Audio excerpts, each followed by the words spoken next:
Welcome, listeners, to another episode of Matt Goes to the Movies.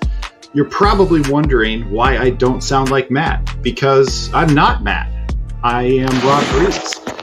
Matt was nice enough to loan me his channel. We're going to kind of introduce something new. This is the Matt Goes to the Movies Extended Podcast Universe, or MGTTM EPU for short, which is really not any shorter at all whatsoever.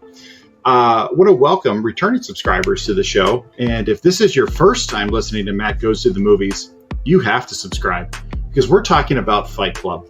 And it's a film that I am incredibly excited to discuss. One of the things that has really gotten Matt and I so excited to work on the show that he's got plenty of episodes he's done solo. There's plenty of episodes we've done together.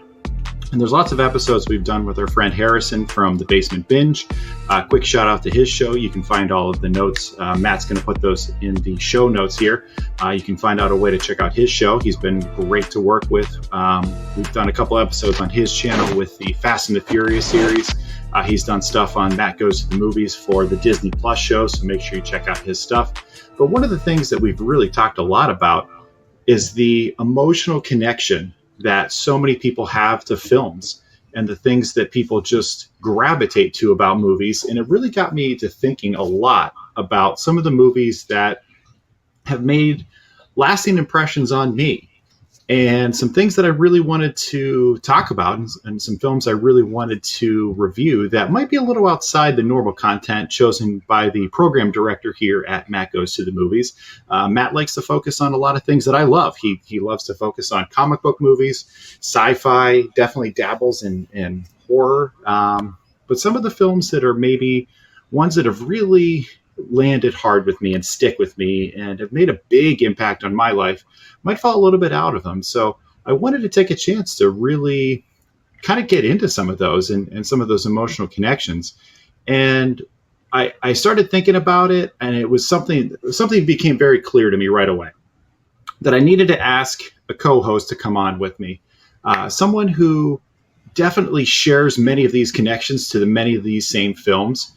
Many of these films we watched together for the first time, and it just made a lot of sense to me to invite this person on. So I've got a co-host for this with me, and I'd like to introduce him. His name is Robert Paulson. No, it's not Robert Paulson. It's actually my brother, Eric Reeves. So I want to introduce Eric. While Matt might be my brother from another mother, Eric is my actual real brother from the same mom. So Eric, thanks so much for coming on the show with me. We're still not 100% positive that you weren't adopted, but yeah, awesome to do this. I love it. Yeah. So Eric, I wanted you to kind of introduce yourself to the Matt Goes to the Movie audience. What films do you love the most? You know, if people are listening to your thoughts on Fight Club, what films are the ones that you think about that you absolutely have these lifelong connections to? Why do you get into movies? Tell us about your preferences. Oh, I am such a sucker for a heist movie. I love a movie about a planned heist. All the Ocean's 11, Ocean's 12, all that. Can't get enough of it. I'll watch those all the time. Don't care how cheesy things get. They're great. Bank Job, another one. Awesome. Anything heist related, anything Star Wars related, pretty much in all things, it's going to just be Star Wars. If I don't know what else I'm doing, boop, Star Wars, it's on. Yeah, so Star Wars is certainly a big part of the content here on Matt Goes to the Movies. We've spent, in fact, Matt started this channel around just reviewing the Skywalker saga before he decided to expand it to reviewing a variety of films. We just recently completed a total breakdown between Matt Harrison and myself of the entire Star Wars film saga. So in true MGTTM fashion, Eric, I want you to give the listeners your Star Wars rankings. If there's 11 films that have been released theatrically, we're not really talking about the Clone Wars film right now. We're just talking about the live action films. So to give the listeners kind of an idea of your preferences and your take on things, so they have a kind of a better understanding of who you are, Why don't you go ahead and give us your Star Wars rankings? Start at the bottom and work your way to the top. And by the way, I want to make sure you know that there is one particular film that if you don't rate it properly, I'm going to pause the recording, cut it off right here, and delete it forever. Because there is one film that absolutely cannot be rated too high. And listeners of this show certainly know which one I'm talking about. So go ahead. Don't get it wrong. I'm sure you're probably talking about The Last Jedi. Oh, you nailed it. Yes, that is the film. All right, so I'll be like Drake. We'll start from the bottom. Now we're here. So I actually have at number 11, Rise of Skywalker. It was so disappointing to me. And I guess I'll preface all my rankings. Everybody needs to understand that there's context that I have that a lot of people don't. I've read a crap ton of Star Wars books, novels that were released way before Lucasfilm sold anything to Disney, and what was considered the expanded universe is now called Legends, so it's actually not like technically canon. So I knew a lot of stuff before it became stuff that was not supposed to be known, I guess. It was kind of the old forbidden knowledge. So I have a lot of background that allows me to appreciate things in a different way that other people do, I guess. So Rise of Skywalker for me, just that's at the bottom. Lack of imagination. The plot was kind of scattered, and I just felt like they lost their roots. Like this was the most disconnected that I felt from all Star Wars universe related material. Rise of Skywalker, bottom for sure. Last Jedi is coming in at number 10. Done. This show gets to continue. You ranked it properly. I think the most redeeming quality of this, besides Daisy Ridley, is the Praetorian Guard fight scene. It's cool. I know that you have feelings about it that don't necessarily rank it as cool, but if you're talking about understanding, the George Lucas Kurosawa sort of theme, the Western / Shogun mashup, it's a cool fight scene. I like it. Everybody's got different weapons. It brings a lot to the table. It may not be a classically well done fight scene in that sense, but it's entertaining, and that's ultimately what I appreciate the most from all forms of visual entertainment. It's got to be entertaining. I like character development. I like really good plot devices, but if it's not a heist, it's not a Star Wars thing, you really got to be solid on those things. So The Phantom Menace comes in at number 9. I struggle with redeeming qualities here. Darth Maul, awesome. Ray Park is great. Such a cool stunt dude, but there's really a lot of deliberate foreshadowing, which is fun if you kind of know the whole universe before you watch it. The pod race, though, too long. Just too long. They could have made that interesting and made it 8 minutes shorter. I agree. Attack of the Clones comes in at number 8. I really do genuinely love the political stuff, which is probably the biggest negative that a lot of people have with this. It moves really slowly, and people just feel like, what the hell? Like, my kid didn't understand any of this. That's kind of like a lot of the negative stuff. I loved it because there's so much context. If you know about like Palpatine's rise from being some dork from Naboo who was in like the junior debate club and moved on to this life in the Senate, there's a lot of stuff that you can appreciate. This dude played the longest possible game of chess. The long con started in episode 2, and there is some amount of appreciation there. Plus, this is the first time we get to see Yoda being a badass. He's not just some decrepit 800-year-old being of an unknown race. The fight with Dooku, it's cool, it's fun. You don't get to see Yoda flipping around, in the OG trilogy. So that's a new thing. It's fresh and it's kind of shocking the first time you see it. So I always appreciate it for that. The Han Solo movie, it's a heist movie. It puts it sort of close to the middle of the list, kind of bottom middle of the list. there's no Jedi involvement really, but it still feels like it's in the Star Wars universe, which is really important. If you're going to make a Star Wars movie, it has to fit. And Alden Ehrenreich, straight up, I think he does a great job of playing a young Han Solo. He takes notes of it's tough to do what Harrison Ford did in the 70s and, puts it on display, as far as the timeline goes, like 20 years prior to this, 10 years, whatever it is. He does a great job. It's believable. And that's like the most important thing for me. If I'm talking Star Wars, do I believe that this is Star Wars? Do I believe fits in that storyline, that universe? Number 6 is going to be Revenge of the Sith. This is where you first see the kind of the OG trilogy starting to fall into place. They start putting all these pieces together and dropping some foreshadowing, some hints. This probably has the best lightsaber duels of all the prequels. Big negative I have with this one, and this is probably the biggest thing that stuck out of my head. I went to see this in the theaters by myself because I'm a loser, but I felt like they really rushed the end of it. Like they really put, like in the last 15 minutes, so much crap to make it connect with Episode 4, A New Hope. It just felt rushed. It felt like it was too much. It felt like they could have maybe done a little bit better of a job of planning.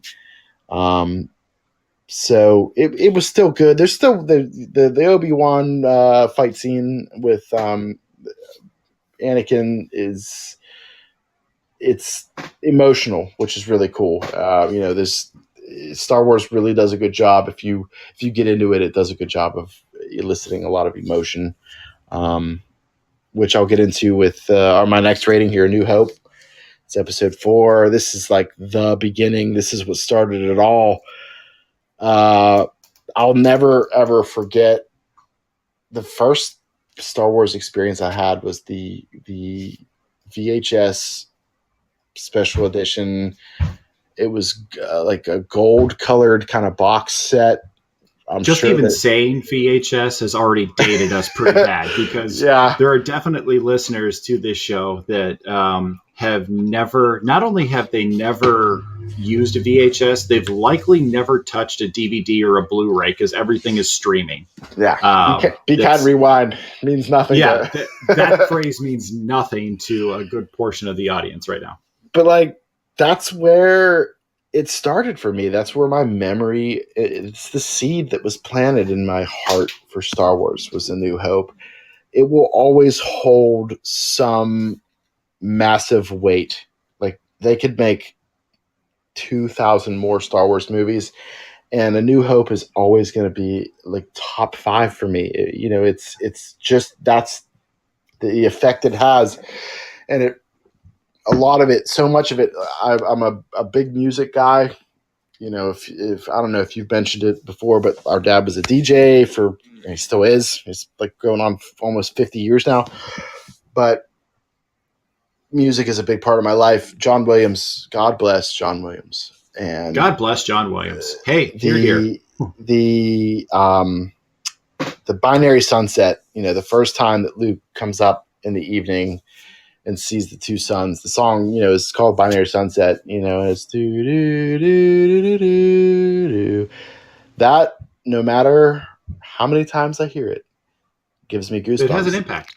It definitely has an impact. It hits me, and it's that little couple bars of music is Star Wars to me, and that's John Williams. I mean, that's if you were talking film, I mean, you rarely give props to sound guys, but holy crap, that's what New Hope is to me. It's the foundation. It's literally the building blocks of the entire property, the intellectual property.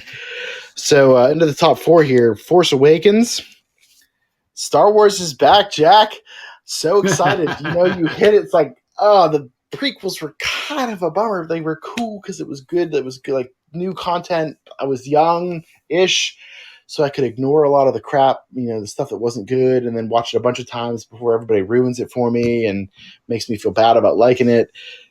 Force Awakens, boom, and it's like, oh, this is like New Hope. it's kind of the same movie. It's just like 30-ish years later. It's in HD. Yeah, but still really good. Loved Kylo Ren's lightsaber.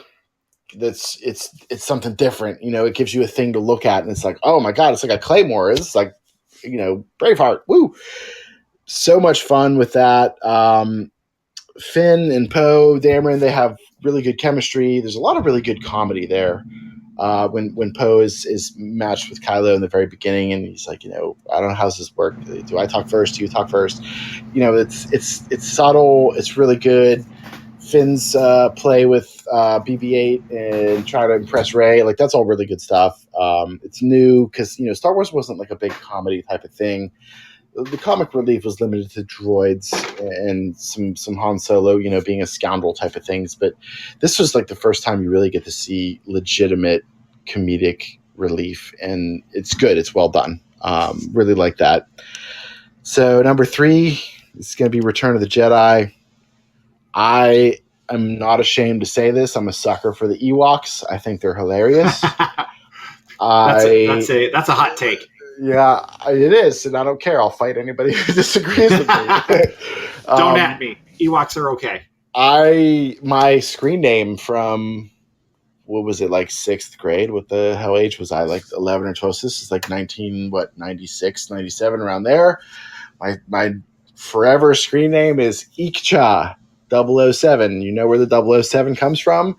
The word Ikcha was because that's the sound that Wicket, the Ewok, made in the Super NES game Super Return of the Jedi. When you jumped, that's a classic. That's a classic game.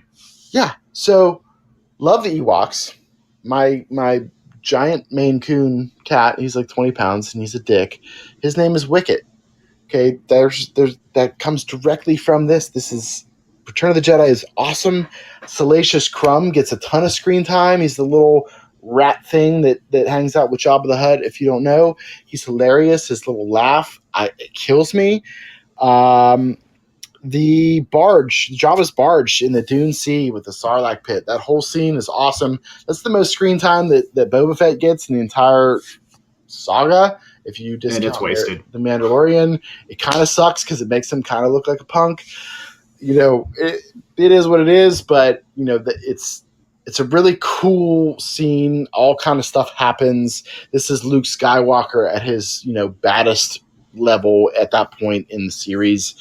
It was really, really awesome to see him with the green lightsaber and the Rancor fight scene. That's all fun. It's great. It's the Return of the Jedi is always going to be probably top 5 for me, no matter what happens. Oh yeah. So then at number 2 we have Empire. Empire is number 1 for like everybody, and I respect the hell out of that because it is, in terms of what was available at the time, Empire is the best. No doubt. It was dark. It was the darkest of the original trilogy. It was the best use of villainy and the best use of villainous, I don't know if that's a word, but villainous music. You have the Imperial Death March. You have the Emperor showing up, and there's so much trepidation that's associated. Like, oh man, the rebellion's kind of getting their asses kicked here. This is bad. What are they going to do? And there's a ton of focus on the subterfuge of the stuff that happens behind the scenes. You don't really know exactly the details of what's going on, but that it's a bad outcome for Luke and the rebels, and it's really well done. Again, God bless John Williams. The Imperial Death March is one of the best pieces of composition ever. I'll put that against Beethoven and Mozart and Tchaikovsky. I will. And again, I'll fight anybody who disagrees, whatever. Yeah. Number 1, this might be controversial. I don't know. I really don't know. I don't really participate in like forums and stuff, but Rogue One is just, it's leaps and bounds. It far surpasses every Star Wars piece of content because it's Saving Private Ryan in Star Wars. It's a gritty war movie, and it's kind of a spy thriller at the same time. I mean, Diego Luna does such a great job of conveying that urgent spy, my life could end at any moment, and every single thing that I do is the most important thing I've ever done. Like that comes through so much through him in the character of Cassian Andor. And then K2SO, Alan Tudyk, brilliant, is a voice actor. The comedic timing of that movie is really different in terms of what else you see in Star Wars. K2SO is hilarious, but totally like unintentionally. I mean, he's kind of like a sarcastic jagoff, but he's a droid. It's what it is, and they just blame it on faulty programming or whatever. And then you have Chirrut Imwe, who's Donnie Yen is he is who he is. If you know anything about kung fu movies, he's legendary.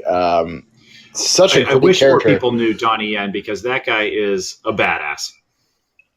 Ip Man. If anybody has the ability to stream things, Ip Man, I'm pretty sure it's on Prime. It's on Netflix, I think. Okay, so there's like 3 or 4 of them. Watch them all. There's one of them, he fights Mike Tyson. For the love of God, watch them all. He fights Mike Tyson. Ip Man is so high on the list of kung fu movies. Please all watch them all. But Rogue One is it's my thing, man. It's a heist. It's they're breaking into Scarif, the planet that has all the it's like the biggest server and hard drive that the Empire has. This is where A New Hope starts. It's right after it. They got the plans for the Death Star, and really one of the best parts. It sucks because it's at the very, very end, and it's kind of lame to like pick the last 3.5 minutes of a movie. It's like one of the best parts. But again, with context, knowing Star Wars, knowing how things line up, the scene at the end of Rogue One, when Vader ignites his saber as he's approaching the airlock of the Tana V4, and he just wrecks the hell out of everybody. Oh, it's epic. Oh yeah. I'm a kind of a deranged person. I tend to favor the dark side in Star Wars worlds, or like the evil guys. I root for the bad guys sometimes. If you're a Mortal Kombat guy, I really like Baraka.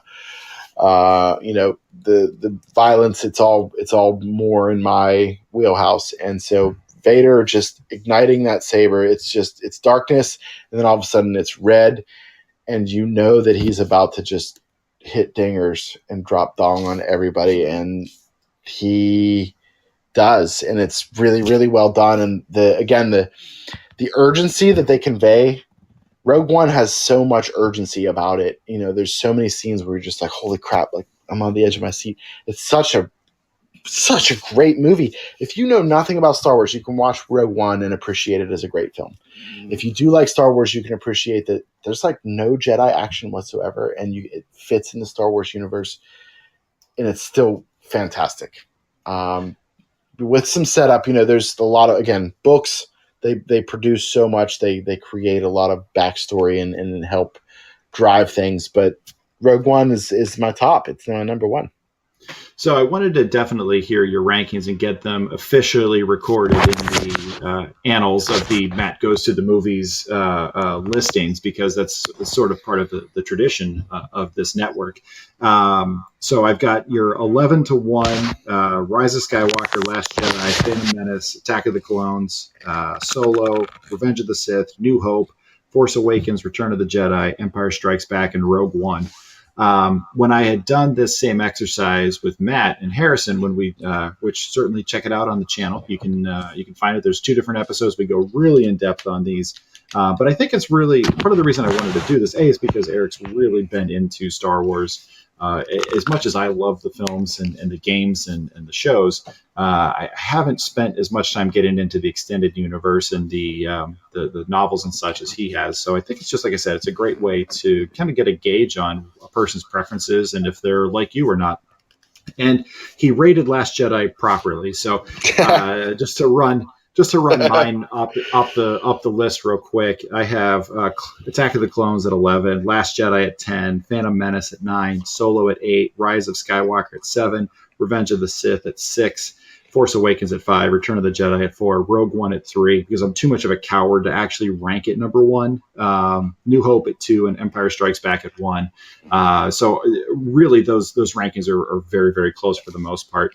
They really are. Like we didn't talk about this before, but no, we didn't. No, we didn't. It's almost like we grew up in the same house or something like that. Damn dear. So, like I said, those will be up. You can check those out. We'll have those posted on Facebook. We'll have those posted on Instagram. You can kind of see how those rankings line up with what Matt, Harrison, and myself had already done prior. So now you've got an idea of who Eric is. Let's get back into Fight Club. And this is a film that gets remembered for a lot of different things. One of the things that it absolutely gets remembered for is just its over-the-top, extreme machismo and violence. That's absolutely one of the things that it will always be remembered for. And you think about, I actually looked this up earlier, the phrase toxic masculinity has been around a lot longer than you realize, but it's only been used frequently really since like 2010. So it wasn't really a common thing, but it's absolutely a phrase that if this film was being made today, people would say about this film. Rotten Tomatoes, the critics have it at 96. The audience has it at 95, which is really amazing. It's definitely been remembered better. It really didn't perform well at the box office when it first came out, which is pretty incredible to think about.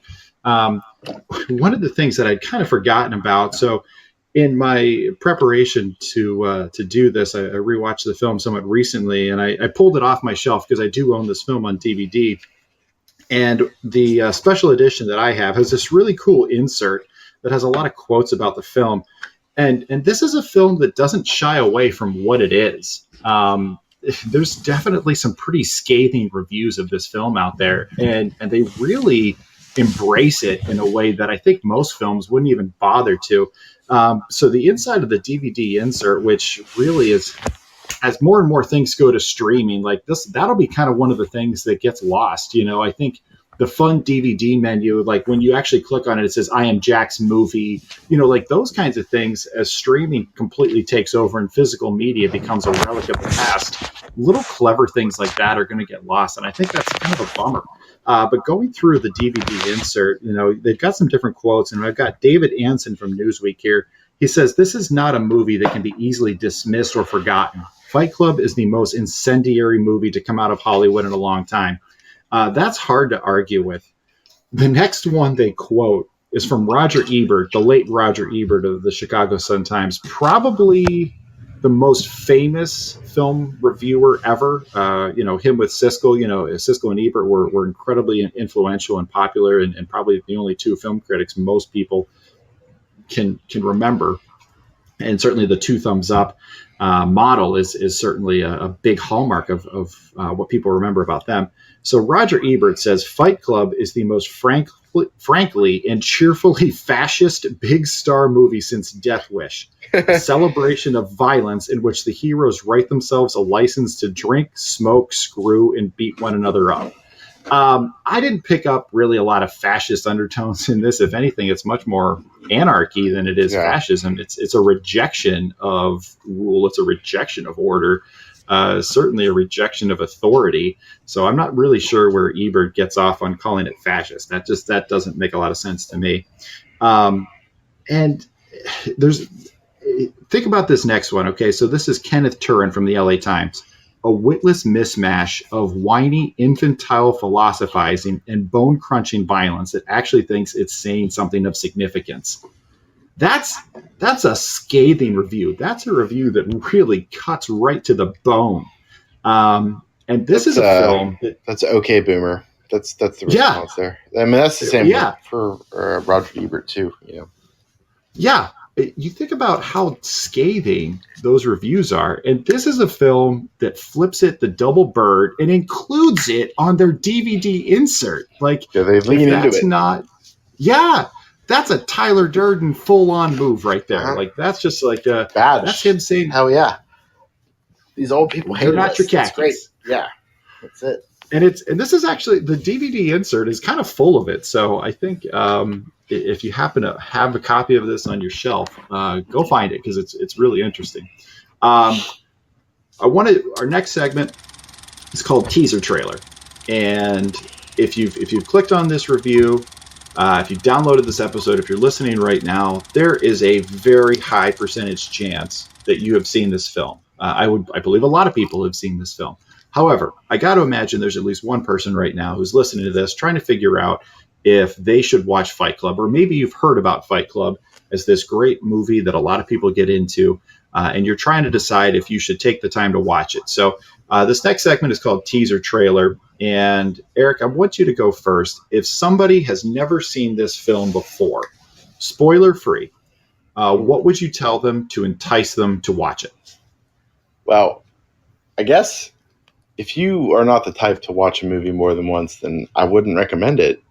It's one of those ones that you don't get a full appreciation of on the first watch. It's really the second, third, fourth, because there's a reason why the critical acclaim was sort of stagnant and inconsistent, and then it became a cult classic. There's all the movies you can call cult classics, they follow the same formula as far as initially they don't get received very well, and then everybody loves them because they watch the crap out of them multiple times.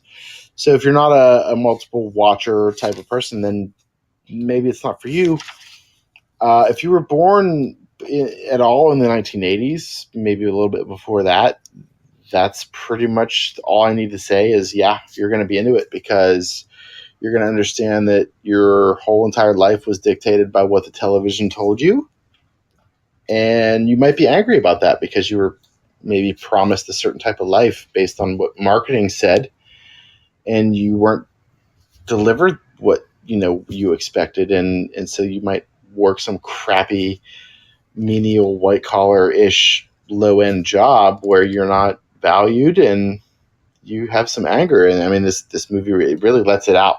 It plays up that part of the Generation X angst, and just really kind of gives you an outlet. Like, you watch it and you feel good. Like, wow, these guys are saying the crap that has crossed my mind. There are words that are coming out of their mouths that have been in my brain. There's a connection there. I would say that's probably the best thing I could say. Yeah, I think those are all really good things. And what's interesting is about a movie called Fight Club, there's really not that many fight scenes. When you think about the total number of fist fights in a movie called 8? Fight Club, maybe 6 to 8 around there. I should have counted, but I didn't. I think you're high. I actually think your number is a bit high because there's not that many. It's about so much more than that. There are some all-time great lines, and we're going to get to that in a little bit, but some great performances by Edward Norton. This was, again, getting back to the theme of why we're doing this episode in the first place, talking about just a love of film and the films that have stuck with us throughout our entire lives. This was my first exposure to Ed Norton, and I believe this was probably my first exposure to Brad Pitt. And prior to this movie, and I guess even during this movie, I'd sort of only thought of him as this pretty boy that all the kids in my class had like the button of him from Legends of the Fall or something like that. I think that was like his breakout movie. And he had the long hair and he was this pretty boy. And I was like, who is this guy? You see this movie and you realize, actually, this guy can act. He's really good. Yeah, he's Ed Norton too. I mean, that's the character development is what really separates this from the reviews. They don't really touch on that, and without spoilers, it's very skillful the way they develop Brad Pitt and Ed Norton as separate characters. It's very, very well done. And we got to talk about Helena Bonham Carter, HBC. Holy cow, she's fantastic in this. Even when she's not saying a word, she's a foil for both characters. Yeah, she's incredible. So really, the film revolves around those three actors, and those are three incredible actors. The editing in this movie is incredible. It's fantastic. Cinematography is noteworthy. It's well Amazing. done. The lighting, the score, the music. I mean, from a technical standpoint, this movie does so many things well. So that's it. That's the teaser trailer segment. From here on out, we're going to be talking about things that will absolutely spoil this movie for you. Spoiler alert. Spoiler alert, because, man, Don't say we didn't tell you. There's a big one. And I kind of want to talk about this story in particular. And it's actually because of this story that we chose to do this episode first. We chose this film for the first episode of Rob's Reviews. This film came out in 1999. At some point, so I would have been a senior in high school by the time this story takes place. You would have been 8th grade, I think, right? 8th or 9th, yeah. That? Well, yeah, we weren't in school at the same time. Yep. So you're in 8th grade. Our mom and dad were somewhere else. So I drove into the grocery store. This was back when, so thinking about throwback, not only did we watch this on VHS, we rented it from the Giant video store. Eagle video. Grocery store video area. Yeah, like those definitely don't exist anymore. This is well before Redbox. Yep. So rented it, brought it home. This is before Blockbuster. I mean, they really wasn't. Well, Blockbuster was a thing, but they were they just weren't in our town. Prevalent, yeah. It wasn't. They just weren't in our town. Yeah. So we rent this movie. We're watching this movie because we'd heard the hype. Didn't know anything about it. This was long before the internet was going to ruin things for you. This was you heard about this from your friend who was kind of bad. Like he was a little bit bad. Yeah. Yeah. So they get to the twist. They get to the twist where you realize the narrator is Tyler Durden.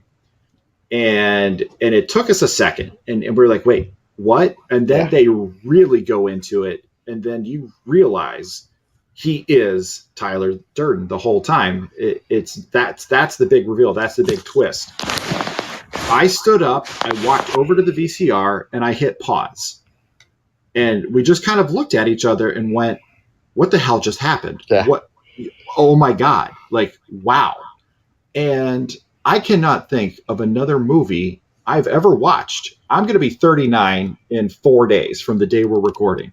I can't think of a single time I've watched a show, watched a movie, been playing a video game, been reading a book, been listening to an audiobook or a podcast where I've literally had to pause the interaction with the entertainment media that I was engaging with to process what just happened. But please keep in mind, audience, that to pause a VCR, you may not have had a remote where you could do this from your chair. Yeah, you couldn't just ask Google or Alexa or Siri to do it for you. Like you actually had to physically get up and do this action. Stand up and press a button, and then it was the whole hold up, hey, and then you have to dissect, and it's like, oh my God, I'm looking at this screen, and by the way, if you don't have a four-head VCR at the time, it's all wonky and scattered looking, like you can't really pause something and actually see what's happening. Yeah, it kind of looks like you've got a YouTube clip that's buffering, but trying to play at the same time. It's so hard to describe this crap to people who don't know. But we're sitting there, and his 17-ish old brain and my 14-ish old brain is trying to figure out, because there's not a lot of, by the way, this is pre-2000. There's not a lot of discussion about mental health at this point. Like there's a huge stigma to it, obviously. Like everybody who has some kind of mental health thing is a crazy person. There's a psychopath, there's a schizophrenic, and you just think they're criminal, and that's it. You don't know that there's plenty of people who have mental illness who can function, at a normal rate in daily society. That's not really well advertised in our lives at that time. And this dude is clearly off his rocker. And they're telling you, dude from the beginning, who's a huge dork, is now this really tough, as the Germans say, Übermensch. Is the alpha male, is this top dog. Oh, the ultimate alpha male. Badass. I mean, he even says it. I look like you want to look. I fight like you want to fight. Everything about him. Screw like you want to screw. Maybe different words, but it's a projection. But it's thematic. It all fits. It's this commercialization. It's the marketing of the ideal image, and it, it fits, it works, it goes through this whole movie. And if you really kind of break it down, disassemble it, and examine the parts of it, you see the completed product throughout, from the very beginning to the very end, and it's really well done. It's so nice.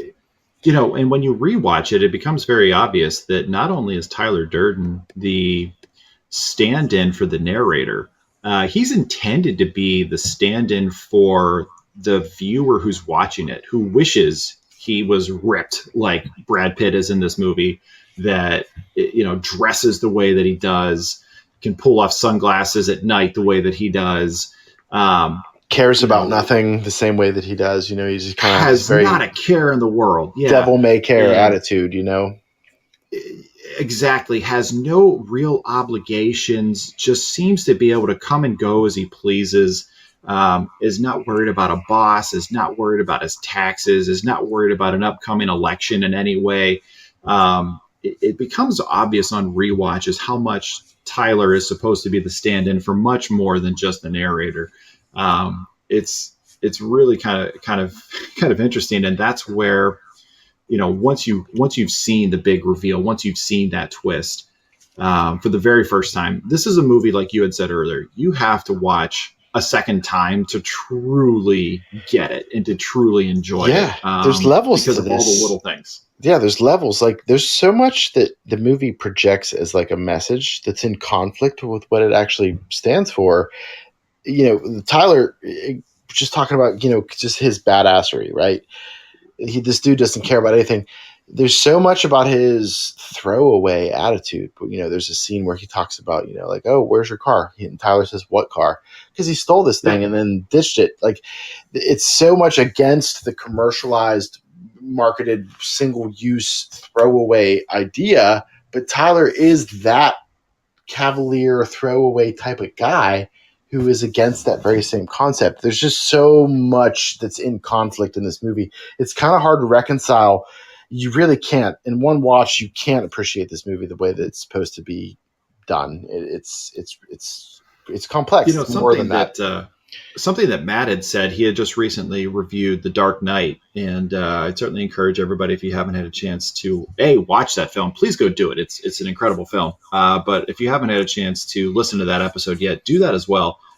He's talking about how the Joker doesn't care if you beat the crap out of him. Like, he just, he's got other goals. He's got other things he's driving for. And that's Tyler. You think about the scene where they're in the basement and Lou comes down and just wails on him. Because that's the sign on the door. It says Lou's Tavern, and he's frickin' Lou. He comes down and just beats the crap out of Tyler, and Tyler lets him because he's got a goal in mind. He has something. He's already 3 steps ahead of him. He already knows what he's going to do. Yes, he doesn't care. It's multiple steps ahead. And there's layers to it. He's losing on purpose, and he's laughing. It's number one. The immediate effect is to incite Lou and to create emotion in everybody who's watching, right? And then and it's very much like the Joker. You think about how the Joker sows chaos and sows anarchy. Some people just want to watch the world burn. Just want to watch the world burn. And that's kind of Tyler. And it wasn't really until my most recent rewatch, and then having listened to Matt's breakdown of The Dark Knight, that I really made that connection, that there are so many Joker and Tyler Durden parallels that if you want to start going down that rabbit hole, you could absolutely have a lot of fun with that. And it to be honest, this is like a really deep dive, and maybe some people will get this, but it's a Calvin and Hobbes reference. But the ends justify the means. It's a ethical argument that Calvin has with Hobbes at some point in those comic strips, but that's Tyler. The end result is exactly acceptable as long as the things that you do leading up to that lead up to it, and so whatever you have to do before you get to that goal, it's acceptable because your goal is noble. And so him losing and getting his ass kicked by Lou was, to create some loyalty with his immediate following right there. Everybody's like, he has to tell them, he throws his hand up, tells them to back off because they're all ready to die for him right then and there. That's not enough. it's not enough. Like, he could have said, like, go get him, and maybe 6 guys die. You have a pistol. How many guys can you kill with that? Even if it's 20 rounds, maybe 5, 6, 7, 8 guys die before they overwhelm you. He could have done it, but he didn't. He didn't want them to do that. He wanted them to sit there and watch him get beaten to a pulp.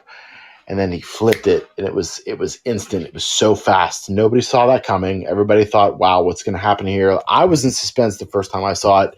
Like, what is really happening right now?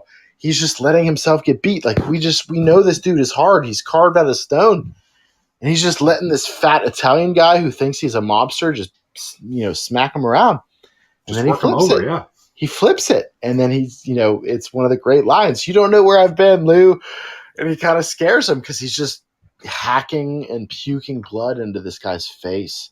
And it was stuff that he created. It was kind of, his comeuppance. It was like, you made this, and now you're suffering. Yeah. It's the consequence of what you did. Which, by the way, we plugged and definitely talked about the brilliance of a lot of the technical craft of filmmaking in this, with editing and visual effects and music for sure. So well done. Yeah. Can we talk about the disaster makeup and the blood effects and things like that in most of the scenes? I mean, it's gory.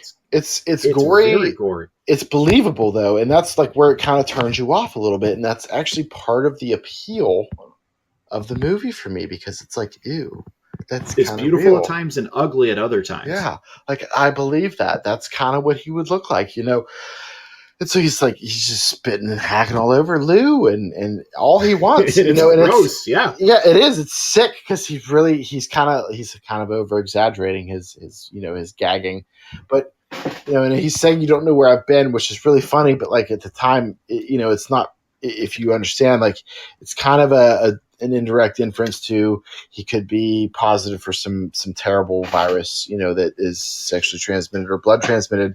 And because you think about it, 1999 when this came out, HIV was definitely more of a concern and much more of a disease people talked about than today. I mean, right. Obviously, as we sit here in 2021, people are talking about COVID. Right. Yeah. There was definitely much more conversation around AIDS at the time than there is today. And unnecessarily negative place type, feelings about that, because it was unlikely. But the fact that he's bringing it up, it adds an element to Lou's mindset, where he's like, I'm an Italian meatball guy, and I just assume that everybody that's not part of my family is, gross and below me. And so this guy's some scummy street kid, and he's bleeding all over me. Maybe he's got the bug, and now I'm infected. And so I'm going to give him whatever he wants. And that was that was the beautiful gift that Tyler gave to all of his companions / followers. He doesn't want to see them as that, but that's what they are. Oh no, it's a cult. It's definitely a cult, because immediately after that is when he hands out homework assignments. And they start doing, and that's exactly, they start really ratcheting up Project Mayhem. And that's the the 1A of his deliberate loss in that fight. He said, I want you to start a fight, and I want you to lose. And he was setting the example, right? Like, he's grooming them. He's showing them, this is what I want you to do. And they're all following in lockstep without questioning. And the first rule of Project Mayhem is you don't ask questions, but you don't know that at the time, because I don't think Project Mayhem has been established yet. But he's showing them that I'm willing to do this, and he's leading from the front. It's a big deal. He's showing them that this is what I'm willing to do, and I expect you to be willing to do the same. Yeah. So I want to move on to another segment. We're going to call this segment "Book to Big Screen," and this is an adaptation. Not a lot of people necessarily know this, but Fight Club was originally a book. The author's name is Chuck Palahniuk, and the book was really not overwhelmingly purchased. This wasn't like a bestseller that everybody and their brother had read. Oprah did not recommend. No. This doesn't seem like this is going to hit Oprah's bestseller list. No, I don't think so. This isn't something like Jurassic Park or the Da Vinci Code that everybody was reading and you just knew was going to get turned into or a film adaptation. what was it? The Girl with the Dragon Tattoo, or the Hunger Games. It was big thing. Those are Hunger Games. Absolutely. You just knew that something Harry like Potter, Twilight. Even. Yeah. Twilight. God, ugh. Anyway, I'm sorry. Sorry, everyone. Yeah. Let's not go down that road. So, book to big screen. I want to talk about some of the major differences between the book and the film. And what's interesting is when you look at interviews with the author, Chuck Palahniuk has actually said he prefers the film version that in the ways that they changed it. So, Eric, you've read this book, though. It's been a long time, though, right? It's been decades at this point because, I probably read this when I was, pretty close to early high school, 15, 16, around there. And I'm 35 now. It's been a couple of decades. So it's been a long time. I did read it. And I will say with a caveat that the book that I read was a paperback, and it was printed with Brad Pitt and Ed Norton's faces on the front of it with the, it's very similar to a movie poster with the pink bar of soap that's got Fight Club carved in the, embossed in it. So it was a commercialized cover. It's the same book that Chuck Palahniuk wrote. It was marketed towards, hey, this movie was awesome. Read the book that it was based on. That was kind of the angle of it. And a lot of people may or may not know this, but the author wrote a sequel fairly recent, within the last few years, that looks at the narrator's life after the events of the original book. I started reading the book at one time. I didn't get very far into it. Life happens. It's one of those things. It's on my list of things to do. I just haven't gotten to it. Like, I've got 100 things like that. So, and that's part of honestly, for me, that's one of the joys of doing podcasts is, and I've said this on Matt's show before, is that it gives me an excuse to go back and rewatch things that I've been meaning to get to for a long time that I just haven't been able to. As much as I love Fight Club, like, I wouldn't have watched this earlier this week otherwise. And it's just a great excuse to interact with movies that I love that I just haven't really had a great reason to have to pull up.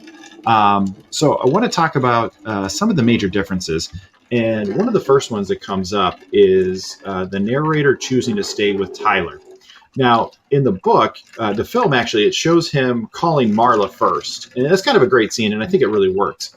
After she doesn't answer, he calls Tyler and ends up hanging out with Tyler at the bar and staying with him. Now, he doesn't actually call Marla in the book, and when he does hang out with Tyler, he just actually asks him, as opposed to the scene where Tyler says, after 3 pitchers of beer, you still can't ask. Just ask. Yeah. And he asks, would it be a problem? And he says, would it be a problem for you to ask? Like, that's a great scene. So it's very direct.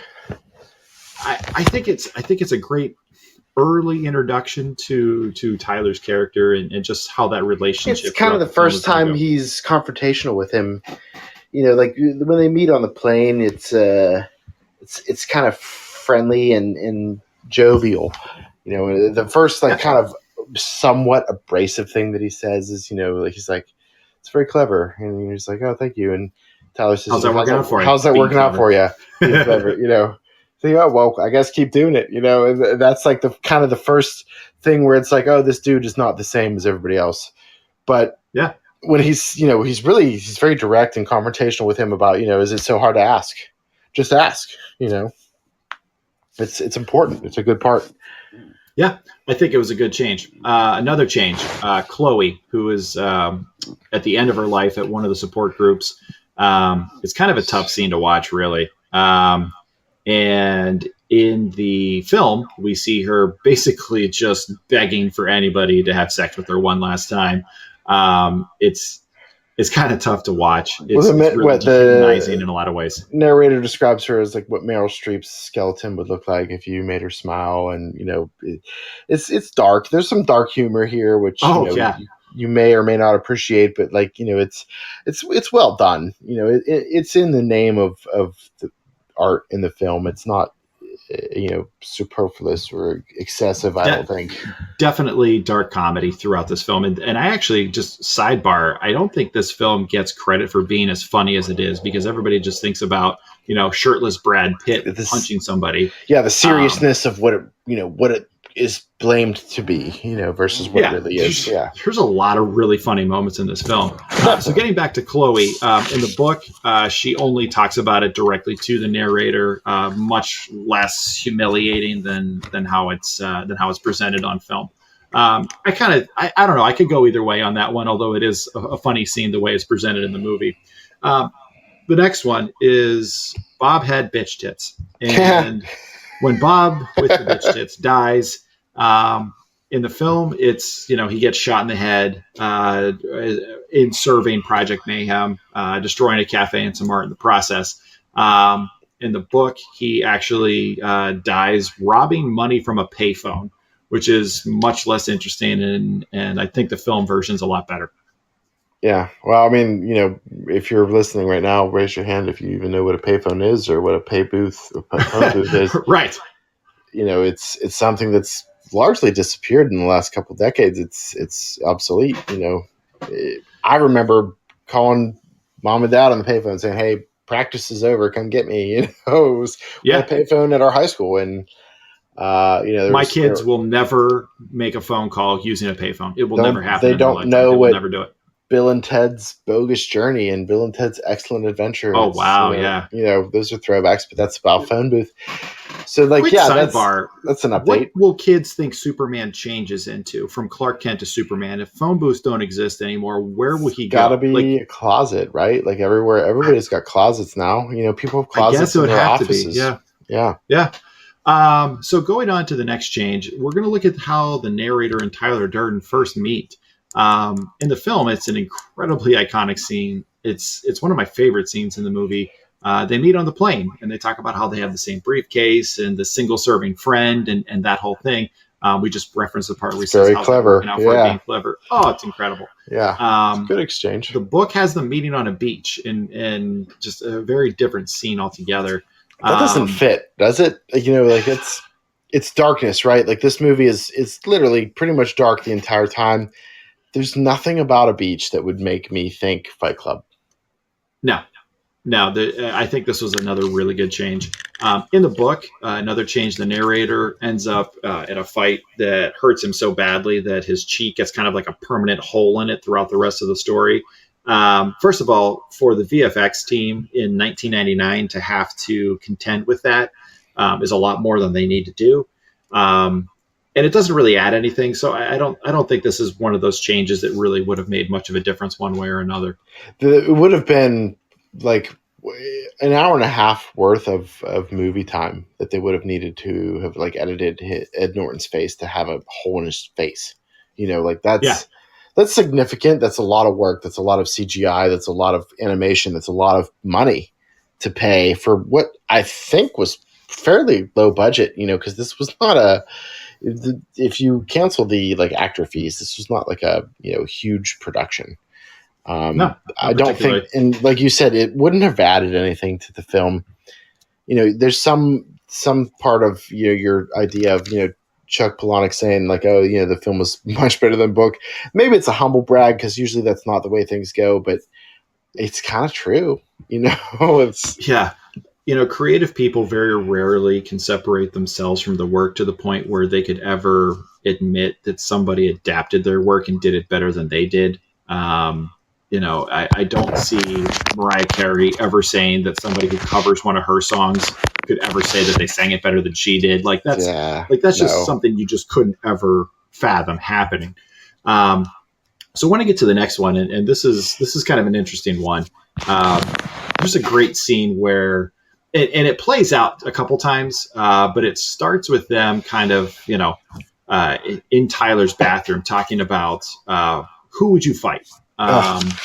Great. There's some really, it's a really great ad because it wasn't in the book at all. They talk about fighting, the narrator says he'd fight his boss. Gandhi's in there. Abe Lincoln's in there.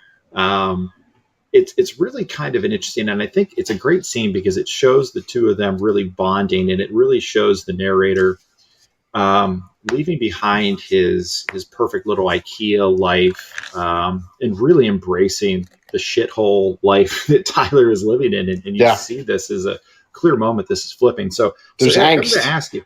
Oh yeah, I'm going to ask you. You can fight anyone. Who do you fight? If it's right now, like, forget that this was a 1999 question. Yeah. Right now, I would fight Donald Trump. I don't think that would take a whole lot. I think that fight would be over pretty quick. I'm sure it would, because I have minimal training. Let me be honest. I have minimal training in martial arts. Besides you and me, mixing it up here and there throughout our, entire lives. But I would just love to beat the hell out of that dude. That's all there is. That's it. I'm going to go Gordon Ramsay. That guy just seems like he's got a punchable face. And he's got it coming, right? Yeah, I don't like smugness. I don't like people who are condescending and just mean for the sake of being mean. Like that's just not me. That dude acts like he's never been in a fight, that's part of the problem, I think. Oh yeah, you can tell people who've never been in a fight. He's never had his ass kicked. There's just no way, right? Because you don't talk like that if you've never had your ass kicked. No. Yeah. So historical figure. If you could fight any historical figure, who do you go with? I'm fighting Pol Pot. If you know anything about history, this dude's responsible for like hundreds of thousands. It's genocide. It's the Khmer Rouge and just hacking people up with machetes. He's a terrible person. I'd fight him. I'm sure he's probably 5'0". One front kick to his chin and it's probably over, and I feel really great. So I'm going to go Joseph Stalin, also another terrible human being from history. A genocidal F-head, yeah.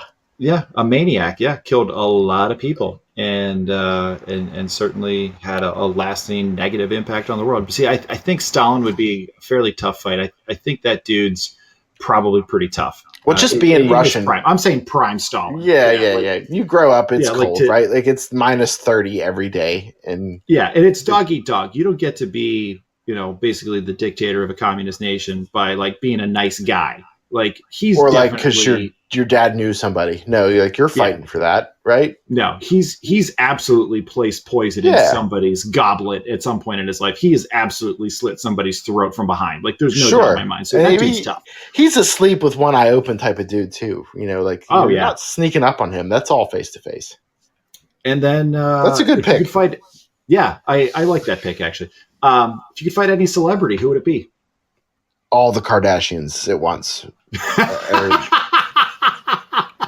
If your last name is Kardashian, I'll fight you right now. I'll give you my address. Just find a way to direct message me, and we'll do this. It doesn't have to be on film, but I'm going to enjoy it no matter what. You deserve to be beaten. If I could fight any celebrity, it's going to be Skip Bayless. I don't like trolls. Dude says provocative things for the sake of trying to be provocative. I don't think he doesn't. Yeah, he doesn't even believe what he's saying. I've wanted to karate chop him in the throat so many times, and this is going back to like when I was in college. This is a long time ago. It's like 13 years ago that I've wanted to just kick him in his teeth because he's just a dick for the sake of it. And man, I can't accept that. If you're going to offer a sports personality, you got to be like genuine.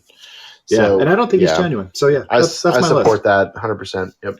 So moving on to book to big screen. One of the other changes, when Project Mayhem really starts to get things rolling, we definitely see in the film the narrator being very concerned about how far it's going in the direction it's taking.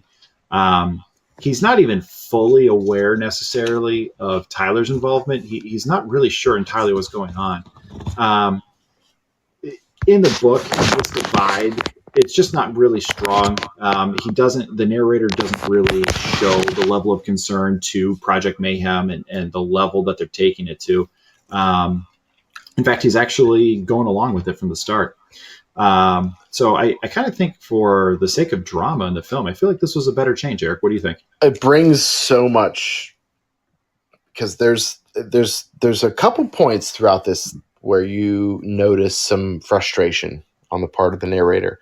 Frustration with Tyler, frustration with Marla, frustration with how things are going. They plant seeds of betrayal and where he feels like, things are happening without his approval. Where like Tyler's saying, this doesn't belong to any of us. This belongs to all of us. And, he just feels like he's been left out. And, it's the irony of it is that, he's doing all of this on his own without his own knowledge. It's it's interesting, but that that wedge that exists between him and Tyler, it shows up with Project Mayhem. Even though he's kind of a willing participant, like the recruiting of the guys, he comes out and he's beating them with a broom and telling them to get off my property, and he accepts what Tyler says. If they're too young, you tell them they're too young. If they're too old, fat, too fat. He gets out there and he digs right into it, and he's part of it. And then all of a sudden, and then he tells Bob to come back, and I love that. So he's like, "No, Bob, wait, Bob, come back." That's seriously great. And if after the fact, that him and Tyler are the same person, then that scene is Tyler saying, "You're too old, fat man. Your tits are too big." And then he walks back in the house. But in real life, like, that is said. But then he's still there. He's still standing there, and Bob walks away, and then it's the same guy saying, "No, Bob, seriously, stay." So Bob got to witness both personalities, in that moment, and that's cool, and that's why it's important to watch this more than once, because you really need to see it after what the reveal is, the big plot reveal. But it's so important that the drama to the movie exists because of the hesitation of the narrator and the frustration of the narrator, and the fact that he doesn't know. We share his ignorance. We, as a viewer, the first time you watch, you really don't know what the hell's going on as much as he doesn't know, and what he knows. So you're kind of following along at the same pace, and you share his confusion and his frustration. And it's like, man, why would Tyler be such a dickhead and start this whole huge thing without telling him about it? It really does. It's one of those things that you have to just watch this a second time with the full knowledge of what from seeing it the first time. That makes you look at all of these scenes, and I think especially anytime the narrator and Marla are together. It's so important to. My God! The before and after. Like, if the first time you've watched it, I would love to be able to go back and take notes before I knew this movie, to see what my impressions were the first time, because it is like you try to project your brain back to, okay, I don't actually know this fact, and watch it. And so I just watched this this week. I actually watched it last week, and then you talked about, hey, let's do this, so I watched it again and took notes. So I'm uniquely positioned where I'm trying to watch it ignorantly and pretend like I don't know what's happening, but at the same time I do know what's happening. So I'm trying to write two different perspectives at the same time. And the stuff with Marla is really, somehow it's kind of like your offensive line in football. It's like the unsung hero. It is the thing that dictates how the movie runs. You don't know it because you're not watching it. Like, you don't pick apart the interactions with Marla as a huge driving force of the film, but it really is. And you don't know it until after the fact. It's kind of like watching the instant replay, and Chris Collinsworth's idiot face is talking about something that happened, and he's drawn pictures, and you're like, wow, how did this guy, who I swear is dumb, watch this in real time, and now he's telling me about it? You know what? He's still dumb. But you still get it. And so the Marla thing, she's probably the most important character in the movie. She dictates how this movie goes. What I think is really interesting is that when you watch it from the perspective of forcing yourself to watch it, that you don't know the twist, and you look at Marla's reactions to the narrator from the time that she and Tyler, quote unquote, start sleeping together, and you look at her interactions with the narrator, there's so many of those that are very just, you buy that the narrator isn't involved with her, because we know that Marla has challenges. We know that she's got some mental health, right? Yes, she's definitely got mental health problems. She would see it in 2021. You had talked about it earlier. We have a very different understanding of mental health today than we do at this time, which is maybe where some of the angst of Gen X really came from. The narrator in 2021 might have never actually gone through this whole process. He, you think back to like how his doctor treated him when he said, Yeah. I'm in pain. I need help. He And his said, choose doctor's some like, valerian root, get some and exercise. get real sleep. Yeah. And get real sleep. Like he would have recognized, I think you need to seek counseling, and this whole film would have never happened. Professional. Yeah. Yeah. But the way that Marla's interactions with the narrator, and you don't believe that they're engaged in this relationship, a lot of it is just to do with the fact that that Marla's got some problems. Marla's got some issues. So you never suspect anything. And I think that speaks to two things about this movie that are just so good. First of all, the writing. And second of all, the performances of these actors. It really makes you believe it. It's the character development. We're talking about technically one guy, but two extremely unique, developed characters from one guy, and the movie is told from the perspective of one for a short bit, and then the perspective of two, but you don't know that it's from two different perspectives that are the same until the very end, and it's like, oh my god, this all makes sense. Yeah. And Helena Bonham Carter, brilliant. And again, I feel like she's probably because she's the foil to both of them, but you don't know it, and it's concealed, and it's just well done and just believable the whole time. But after the fact, you're like, wow, I should have known. Like that's the real key to me is after the fact, you're like, wow, how did I not know? How did I not recognize it? When Tyler says like, you promise you don't talk about me with her, he makes him say it 3 times. He's like, oh, that's 3 times you promised.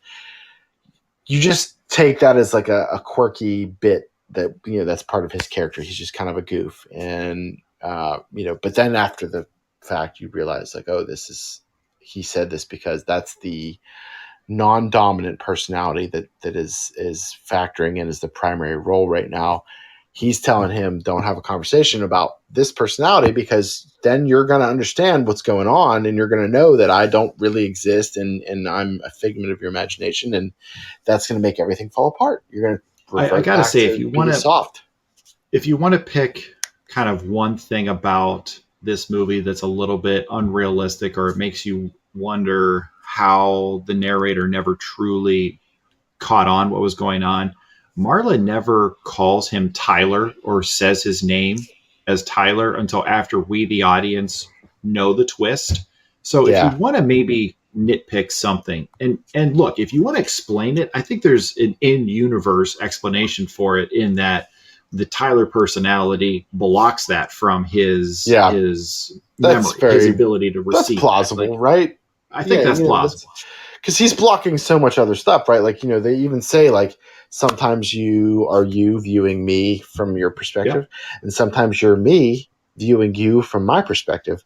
Like that part, that's all, and it's kind of a cheap and a cop-out, it's like a throwaway type of but also keep in mind, Tyler's the one that left the gas on and set up the napalm and everything else that blew up his condo, that all set a lot of these wheels in motion. The things that he loved the most, the things that defined him, But like, the things that end up owning you. If you look at it, disassociative personalities, it literally means that they don't know that they exist outside of each other. Like that, it's a legitimate diagnosis of a mental health condition. So like, it's entirely plausible and believable that that's happening. And perhaps it's just sort of a plot device that makes the movie work, but it's also, I don't really, you can criticize whatever you want, I guess, but it works for me. Because this one doesn't bother me. Like, I feel like if you want to pick at it, you can, but I think it's explainable. All right. So a couple other changes from the book to the big screen. In the book, Marla actually calls out the narrator at one of the support groups and saying he doesn't have cancer. In the film, it doesn't happen. I'm not sure. Would that have really added anything for you if they had put that in? Well, no, because he's always going to go to Fight Club, right? Like, he's always going to separate from the support groups. And I think part of the thematic material here is that, Marla is the opposition in the early part of the movie.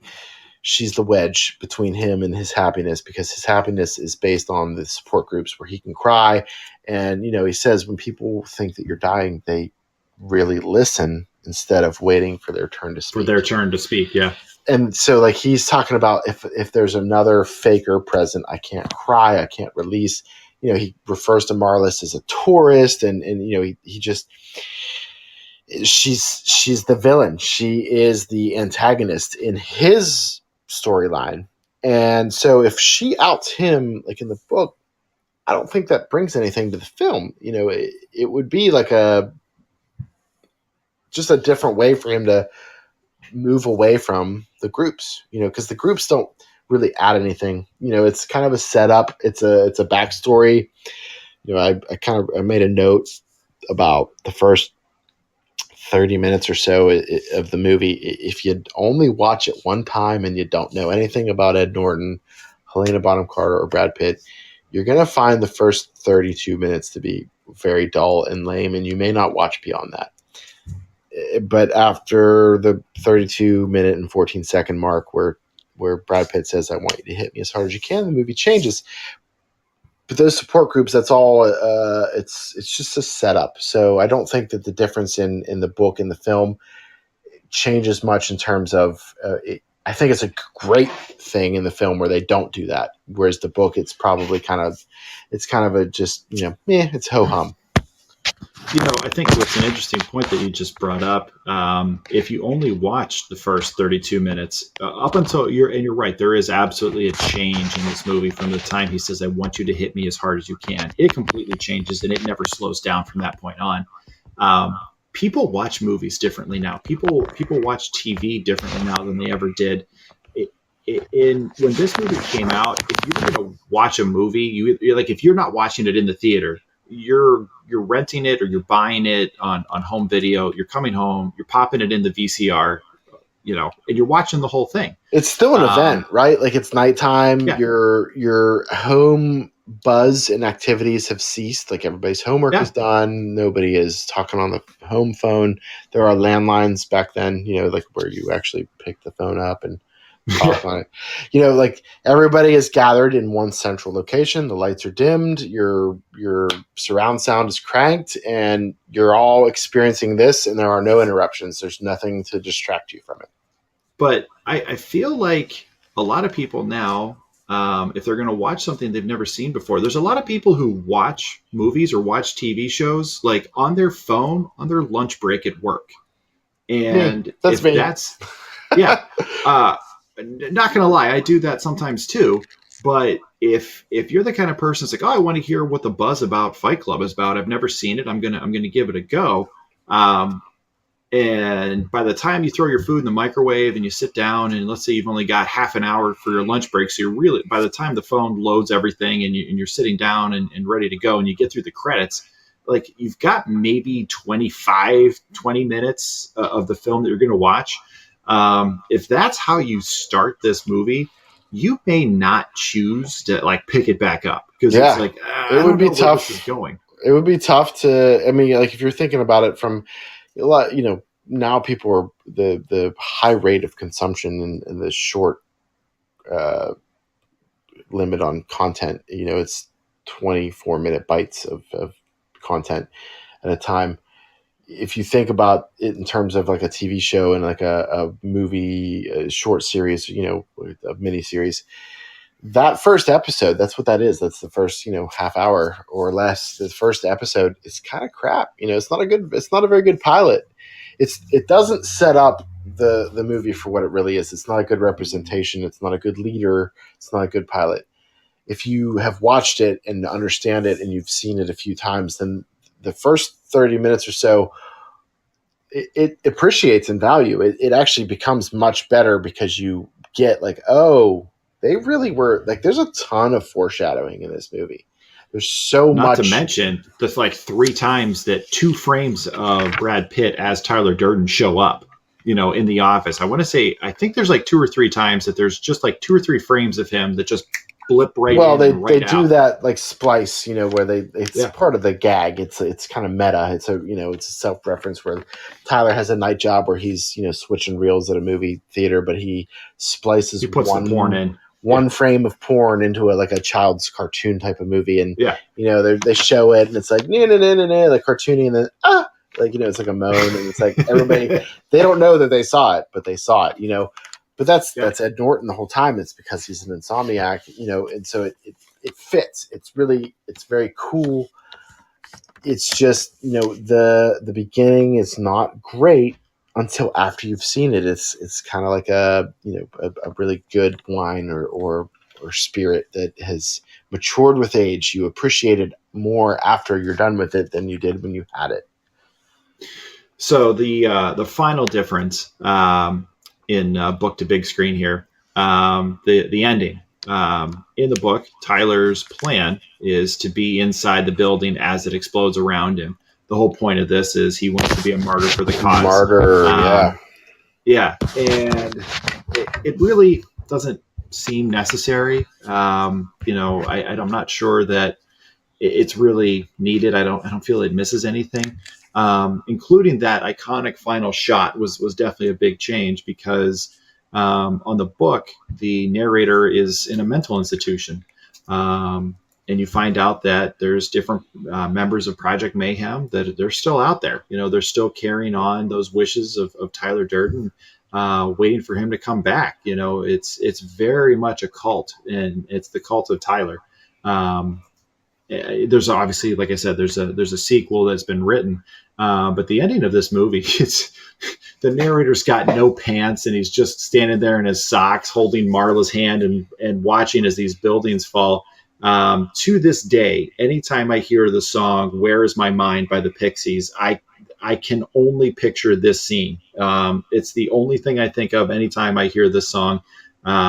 I'm not even sure I'd ever heard that song before I'd seen this film. So it's like one of those things that's permanently engraved in my memory when this song comes on. And that's kind of, the whole point of this show is to talk about these long lasting film attachments and feelings we have about the films that we've kind of carried with us throughout our lives. And we all have them. And that's kind of why we chose Fight Club to be the first one that we do. Anything on that you want to tag on, Eric? Definitely. So memory, just briefly, not a psychotherapist or brain type of guy, but smell, the sense of smell is associated with memory, like super tight, right? But like, for us, it's sound, it's music. It's, think about songs that have, no matter what, you hear it and it immediately takes you back to a period of time, right? So that's like Snow Informer for me. I'm back in elementary school and I think I'm awesome, So the Pixies, you're right. It's I don't want to say obscure, but lesser known type of 90s, grunge-ish punk kind of, it's not Black Hole Sun. No, it's not. It's not Smells Like Teen Spirit. But it's different. It's kind of like a British, Stone Roses twist on that, and it's great. And you're right. Seeing the sort of CGI buildings collapse, and I don't think that they altogether made that not deliberately look sort of produced. You know what I mean? Like, I don't think that they went out of their way to make it look as perfectly as possible. Because what about Fight Club do you think is perfect? You know what I mean? Like, nothing about it really is. And if there is some kind of representation of perfection, it's being mocked. So I think that that's deliberate. But yes, that Pixies song, I mean, and by the way, please do explore the Pixies discography because they're great. But that song, I will eternally associate with watching buildings collapse from Ed Norton's perspective with his blown out face and Marla being there. And it's a lasting impression. And that's really what this is. The whole film has multiple things that really just hit home with me. And the music is a big part. And I think part of it is maybe just kind of growing up in a DJ type of family where music was everything. And you really loved all genres and eras, obviously, except for country. And, right. So like, I remember just starting the movie off while I'm taking notes, the beginning, the intro, it's such a manic type of song. It really sets the tone for, holy crap, this is going to be fast paced. This is going to be, if you know already and you're listening to it, you're like, wow, this is bad for mental health. This song it's just super fast. It's chaos, and it's like a reverse. The cinematography is really cool too, because like it's in reverse, and you're super zoomed into like the inside of a body of an organ, and you're coming out of it the whole time the intro is playing with, you're given the intro credits, your typical, the studio and the producers, the director, and blah blah blah. But you're coming out of somebody's like sweat glands, and you're through their brain and stuff, and they do that a couple different times later in the film. And there's a part where they're like coming out of a garbage can, and they're really highlighting the product placement. It's kind of a tongue-in-cheek about Starbucks and fast food, and they're showing these very obvious commercial logos that people recognize, and it's coming out of a garbage can, which maybe is some symbolism for like, this is all trash, forget about it.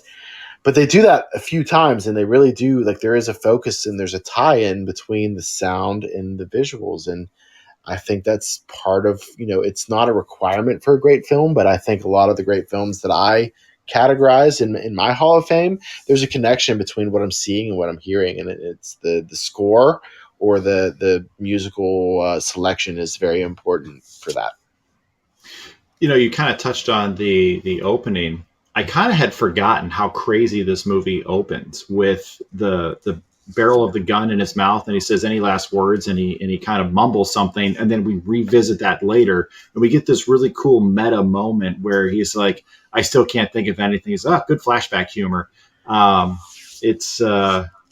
It just kind of touches on just the overall, like, I would call this movie crazed energy at different points. I mean, that first 32 minutes, if you've never seen it before, it's one thing, but from the time you lock in, it's a slingshot just throwing you through this thing, and wild things happen, crazy things happen.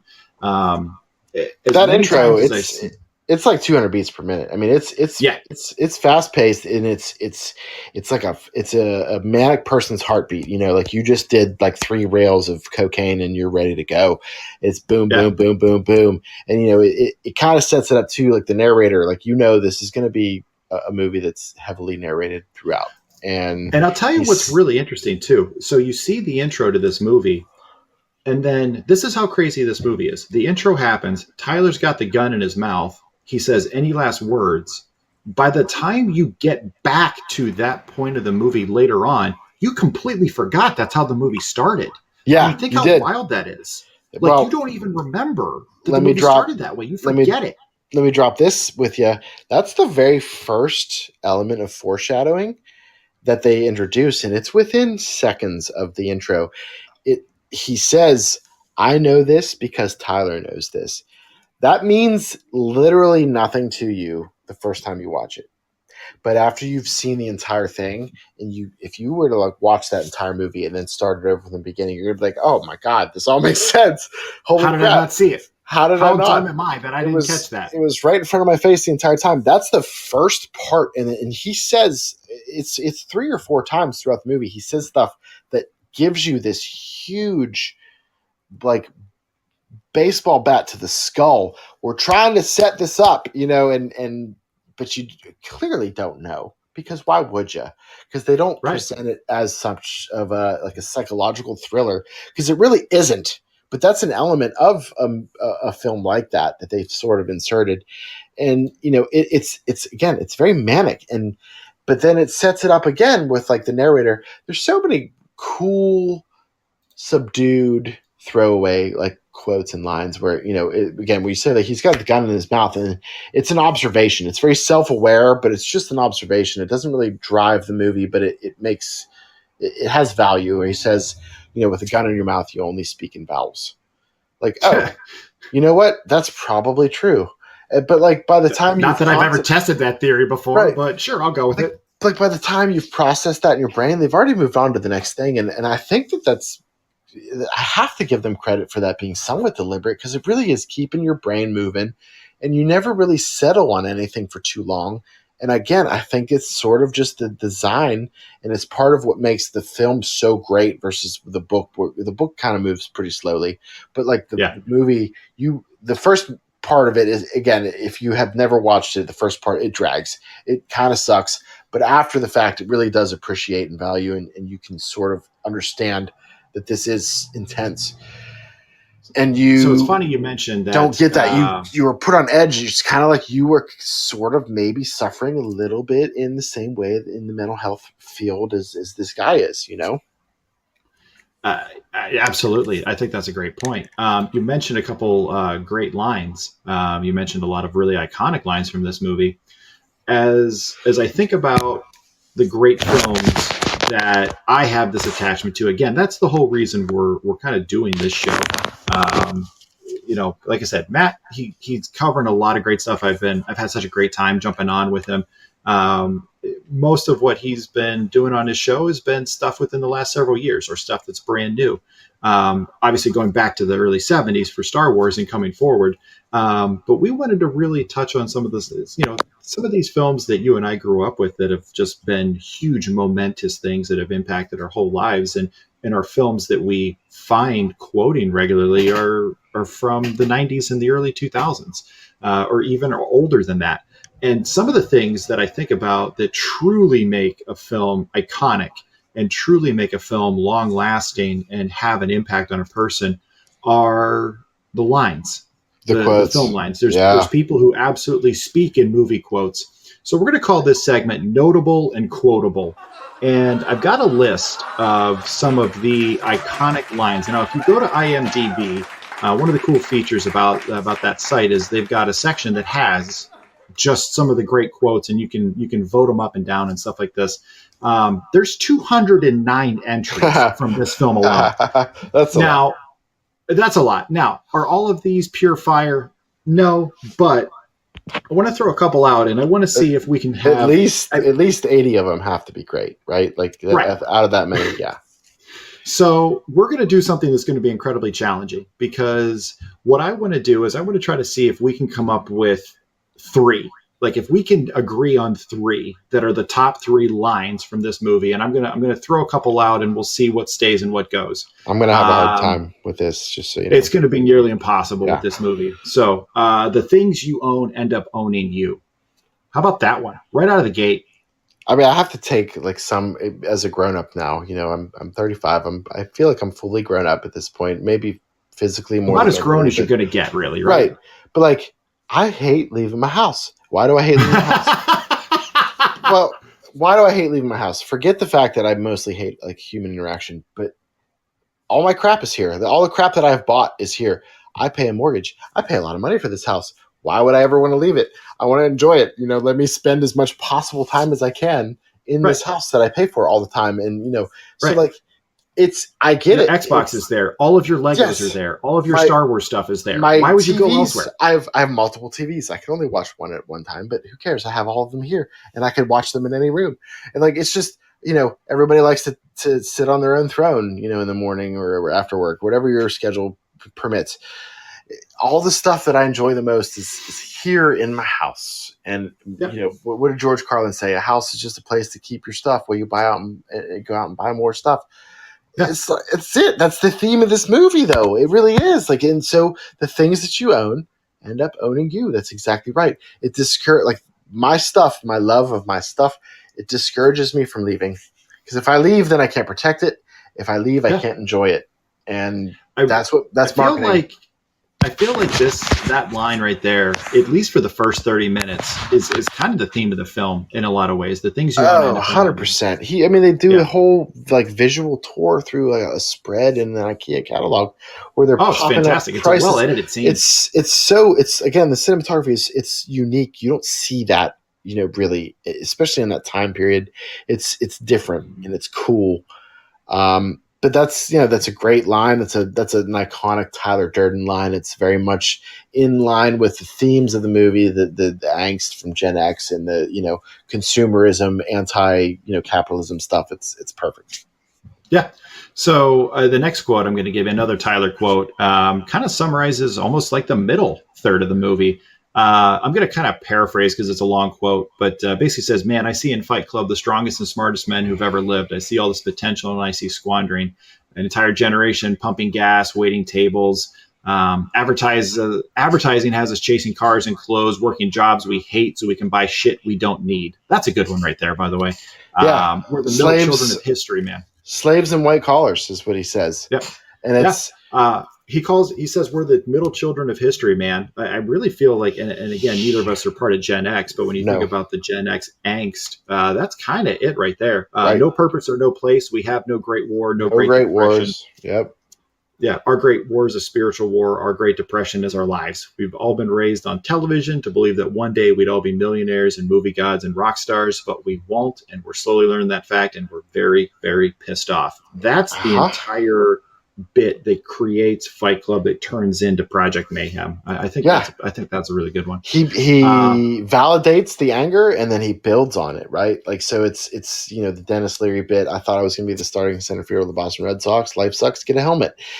Yeah, he dealt with it differently than Tyler Durden dealt with it, and all of his followers dealt with it. Where it was like, I was promised this type of life, and it wasn't delivered to me. I did all the things that you said I should do, and here I am. I'm a maitre d'. I'm a film reel tech. I'm a waiter. I'm a cab driver. It's a blue collar type of job for rich white collar type of people who look down on me and don't even see that I have a face. So yeah, we're pissed. Like, we were told this is how you have to live from the greatest generation, right? Like, it was the people who we were supposed to respect and had this plan, and everything worked out great for them. And now we're like, hey, we don't really have that same type of experience. We're coming off of, a lot of weird political stuff, some really great music. And, we're now landing on some really great music. That's the 90s. That's the birth of grunge, baby. And grunge and gangster rap. I mean, for me, the 90s are the best era of music for me. You can't start from any, decade starting with a 0 and ending with a 9 and be better than 90 to 99. You just can't. It doesn't exist. Nope. And I'll fight you if you disagree. But that's part of it. It's really, there's so much emotion because it was like, we were promised this, we were told this, we were told what was right, we were told what was wrong, and we did all this stuff that was right. And here we are still, we feel like suckers. We feel like we lost and it wasn't fair and it was rigged, and now we want to do something about it. Yeah. I think that's, in terms of defining the themes of this film, that's another really strong quote. I got another one I'm going to throw your way, and this is another one that I think I really like in this movie. It's only after we've lost everything that we're free to do anything. For anybody who's ever hit rock bottom in their life or really had something just a series of events go wrong, I feel like that's one that reaches out to a lot of them. And I think that, again, when you think about how cults start, when you think about how it's possible that anybody could believe some of the nonsense that some people believe that get them all whipped up and willing to do insane things on behalf of a central figure. One of the big things that you always find is you find a charismatic leader who's a phenomenal public speaker, who can really ride a wave, build energy, and cause people to do things that they themselves would not typically do. It builds that mob mentality and just drives that energy. You see that with so many cult figures. You see that in our modern time. Not getting too deep down that road, but I really think that's another really good one. I want to throw another Durden quote your way. Listen up, maggots. You are not special. You are not a beautiful or unique snowflake. You're the same decaying organic matter as everything else. Yeah. Again, when he's building a cult and everybody shaves their head and they all wear their two black socks, two pairs of black socks, one pair of black boots, what's he doing? He levels the playing field, right? It's the great equalizer. Yep. We're all the same. Nobody, like, how dare you feel inferior to the guy who has the $1,200, suit and, is wearing the $800 shoes and, you can barely make it to next month's rent. He still poops. You know what I mean? Like, everybody poops. Yep. It's kind of like, it's a more adult sort of mature version of that, but it's still the same message. We're all human beings. We all have the same type of makeup in terms of chromosomes and DNA and things. And you're not better just because you make more money. That's what he's saying is you're not special for any reason at all. We're all the same. And so you have an obligation to bring everybody down to this level. And that's, I think, part of the darkness of it is that it's the the barrel of crabs where they're, one crab tries to escape and all the crabs are grabbing hold of them, bringing them down because they're trying to climb up. That's where part of this it's kind of a, I don't know if you want to get political, it's the weird dangers of communism type of thing, but it's the, if anybody climbs too high, they should be brought down. That's part of that message. Yeah. I feel like I'm giving you nothing but Durden quotes here. You're not your job. You're not how much money you have in the bank. You're not the car you drive. You're not the contents of your wallet. You're not your khakis. You're the all singing, all dancing crap of the world. I love that last one. You're the all singing, all dancing crap of the world. Yeah. Again, I think this is just more of the same of what we've been saying. It's a reality check, right? Like, check yourself before you wreck yourself. Just because you may have done a good thing doesn't make you superstar status, There's just so many great ones from this. Do you have a favorite line just off the top of your head when you think about great Fight Club quotes? Oh, I mean, there's so many. I mean, just for the purposes of like comic relief, and you may not even realize, again, there's so much of this that you don't even realize it in real time. It's only after the fact. And I think, again, there's so many themes that go through this, like talking about Tyler splicing in single frames of porn. If you didn't know this, it's a little bit of an Easter egg, maybe not that well kept of a secret, but throughout the movie, if you watch, there's plenty of little quick blips of Tyler or maybe some male genitalia that you can see throughout the movie, just randomly placed. And I'm sure there's a database that has all of these, exact frames listed in terms of their time. But there's so many cool little comedic things. Quickly, the Bob had bitch tits. It's very early in the movie. This is like it's kind of a setup for how the movie's going to go. But like it starts off with the introduction to, I know this because Tyler knows this. Like where there's this whole kind of violent gun in your mouth scene, and then he starts talking about this something to do with Marla. And he introduces the idea of Marla Singer, but then he goes to Bob, and Bob had bitch tits, and then it's like a record scratch. Back up. Let me start over. And then it's just more chaos. So like it just really, that first part, it's just hits you with so many things at once, and it's like, wow, this movie's going to be a little bit wild. And then you go to the airplane scene when he meets Tyler Durden for the first time. There's a plethora there. When he talks about, how's that going, being clever, the single serving friend thing. But like the ultimate one is, Tyler just kind of, he's a little bit dismissive, right? Like he's just kind of like, he doesn't really commit to being friendly with this dude. He's cordial, but he doesn't really say like, I'm going to be an influence in your life type of stuff. But he's, he gets up and says, now a question of etiquette. As I pass, do I give you the crotch or the ass? And as you watch this happen, it's it's like funny because it's like, oh yeah, when you do at some point make a subconscious or deliberate decision when you walk past somebody, do you give them the front or the back? You know what I mean? Like, which one's worse? Like that's the thing I'm trying to figure out. It's like, because you do that mental math, right?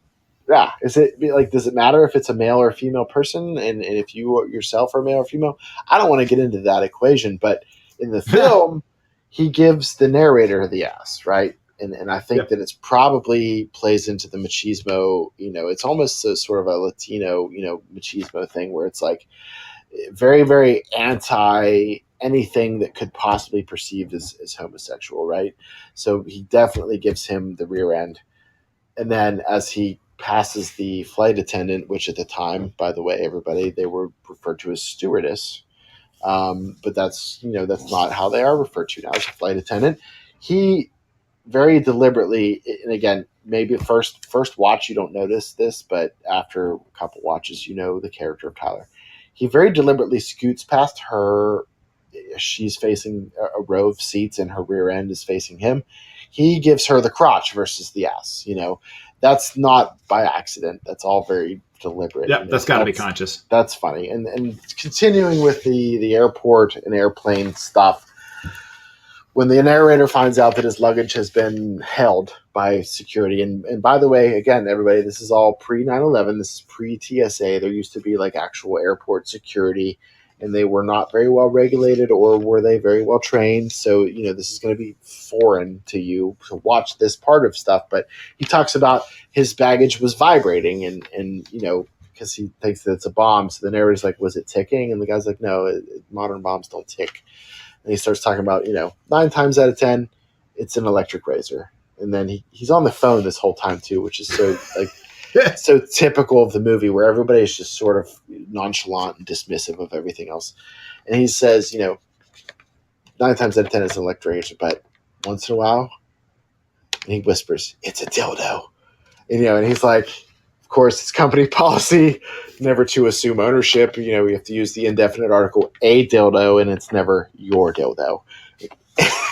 So it's just like, that's such a throwaway scene. It doesn't matter. Like, it literally has no. You could absolutely cut that scene from the movie, Yes. And it makes no him losing his luggage impact on the whole thing. Has no bearing on the outcome of the movie. Like, his apartment exploding, that has a sort of a plot device. It moves it towards a direction, right? But his luggage being gone, it's sort of just more, Chaos. Woe is me. It's more Eeyore, my life is terrible, negative stuff. But like, that was hilarious. So those are things that stick out to me.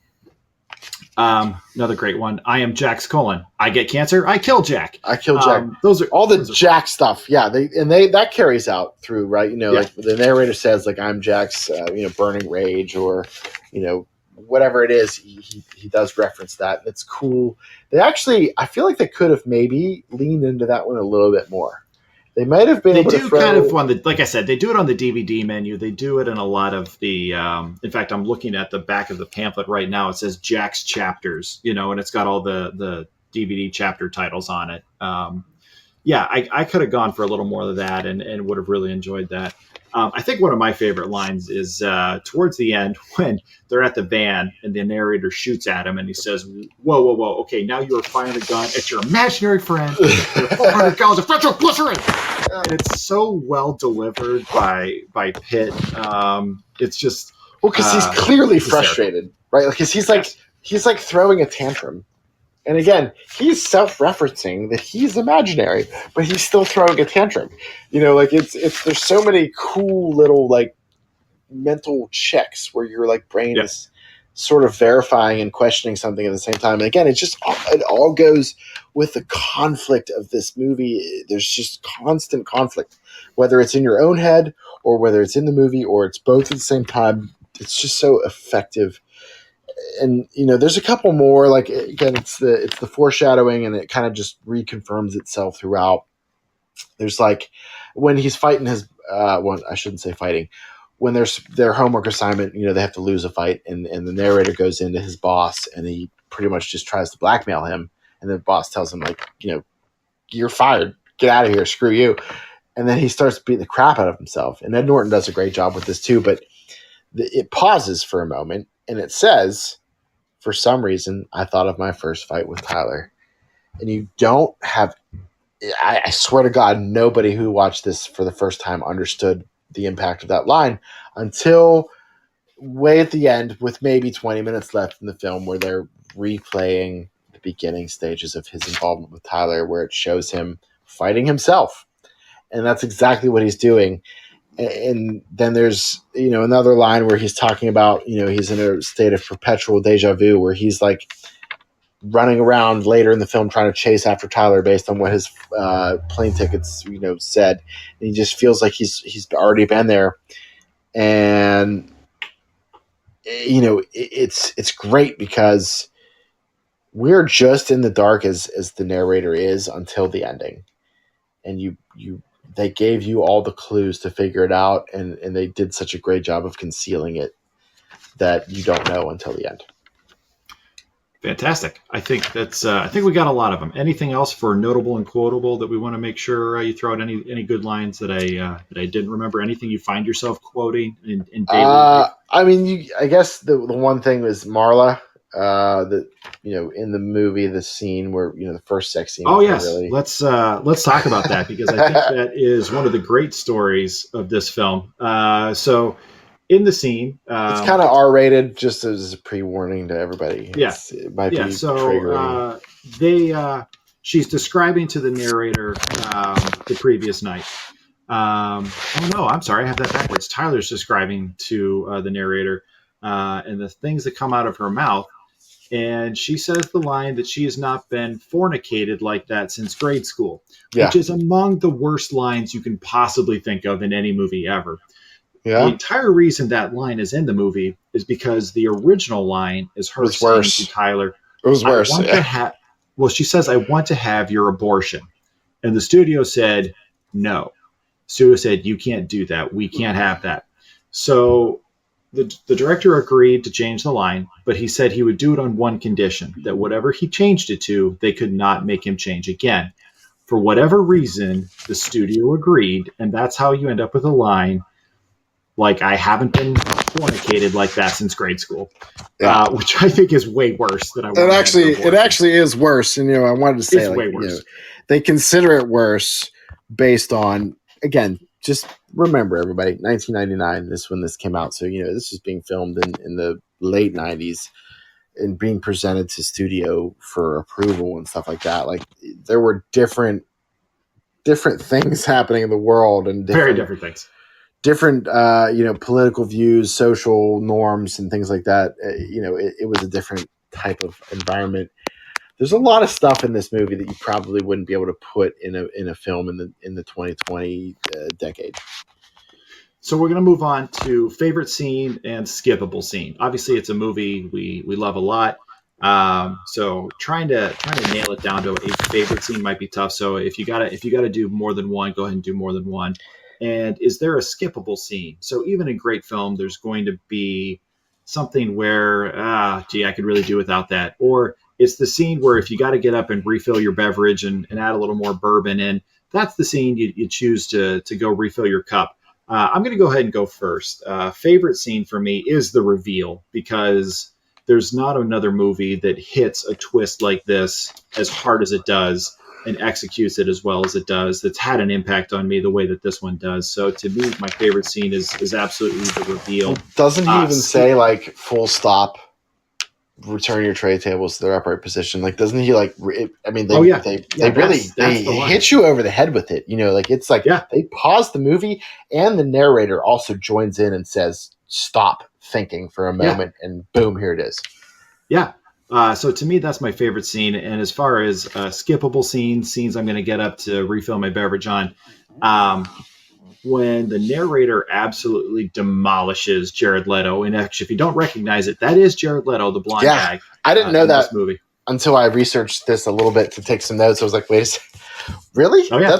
He's a billed actor in this, and I was like, wow. I never knew that at the time, and really probably until last week when I saw his name, I was like, "Oh, I didn't even know that this dude was in this movie." So, yeah, when he kind of goes ham on him, that to me, like, I just don't need it. Like, it's a bit much. Gratuitous.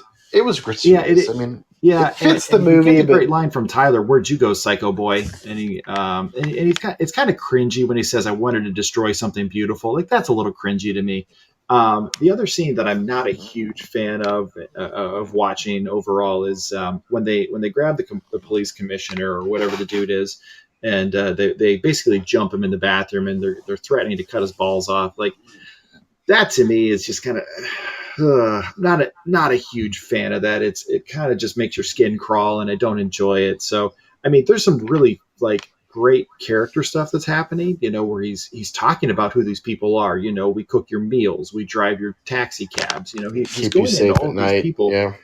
We guard you while you sleep, and tells them not to mess with them. That's all good stuff. I probably could have done. I probably would like that scene better if it was just kind of a general threat. How about you? Do you have a favorite scene or skippable scene where you get up to put more bourbon in your glass? I'll start with a skippable because I've said it a couple times, but, like, for me, this movie really doesn't start until the 32-minute and 14-second mark, when Tyler says, "I want you to hit me as hard as you can." This is when that movie really takes off. This is when it defines itself. Everything before that, your first watch, it's kind of crap. It's not very good. And to be honest, it's valuable for your second, third, fourth, fifth watch, where you're like, oh wow, there's a lot of character development. There's a lot of foreshadowing and plot setup and stuff that it is important. But like for a movie like this, for me that I've seen literally dozens of times, that's all forgettable. Like there's a couple lines that I really appreciate and want to see. If it's on, I'm going to pay attention to it. But now that I have like an 8-month-old, I'm going to put this on and I'm going to kind of do it like while I'm heating up a bottle or while I'm getting her set up in her high chair, where I don't need to pay attention to it because nothing that happens in that first 30 minutes really matters to me. So like that's kind of all throwaway for me. All right. How about your favorite scene? Favorite scene. It's got a couple quotables in it, like the one on the airplane is great when he first meets Tyler, because that's a marquee, in terms of how the movie goes. Like this is the foil. These two play off each other. This is the setup. When he talks about the oxygen gets you high, look at it's right here on the card. They're all calm as Hindu cows. The line "calm as Hindu cows" can be applied to That's great. Because if you're familiar with any type of global anything, you understand that Hindus revere cows. That's why they refer to things as the sacred cow. It's something that cannot be sacrificed, or it is sacrilege. So like something being as calm as a Hindu cow means that they have no worries. So like that's a great line, and it's an awesome scene. Love whenever they're down in the basement of Lou's tavern and Lou shows up. And he's talking about like, oh, we have an agreement with Raymond or whoever the guy is, and he's like, oh, he's home with his broken collarbone. He doesn't make decisions here. Sign out front says Lou's tavern. I'm effing Lou. Who the F are you?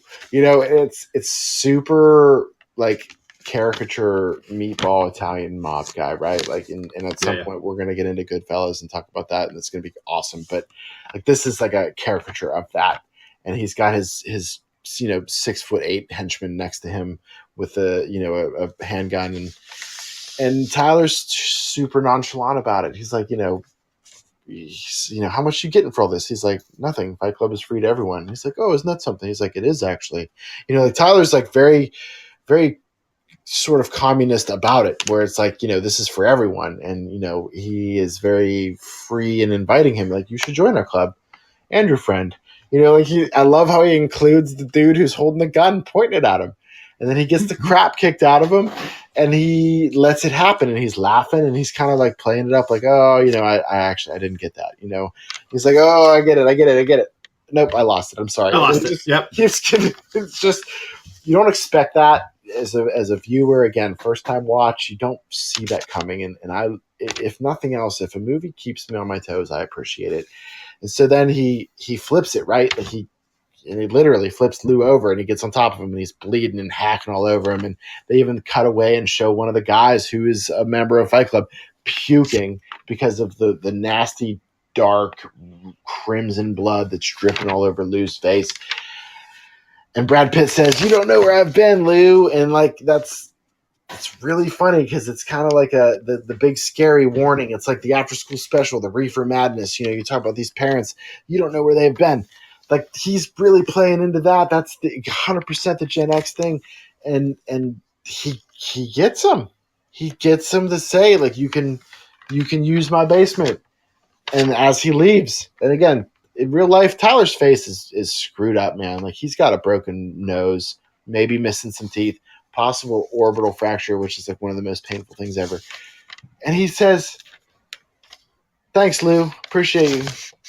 You too, big guy." It's so funny because it's subdued. It's subtle. It's not obvious. And I love it. It's a great scene. I love it. Going to move on to our final segment. On Matt Goes to the Movies, we typically rate things out of 5 reels. Now, this is a little bit different because we're talking about movies that are in our all-time classics for us. that we have an irrational attachment to that nobody has convinced us otherwise. So for us to say, yeah, it's 5 reels, like, well, yeah, no shit. Yeah, that's it. So for purposes of Rob's reviews, we're talking about different films. So we got to come up with some different criteria. So I want to talk, we're going to call this segment rewatchability rating and Pantheon points. So rewatchability rating, first I want you to tell me, how rewatchable is this really? Is it, so a 5 is I would watch it start to finish every time, I'm locked in. 4, I put it on and I play with my phone in between scenes that I love. 3, it's a background noise while I'm doing housework. 2, it's a film I enjoy, but I don't go out of my way to watch it again. Number 1, it just doesn't hold up the way I remember it.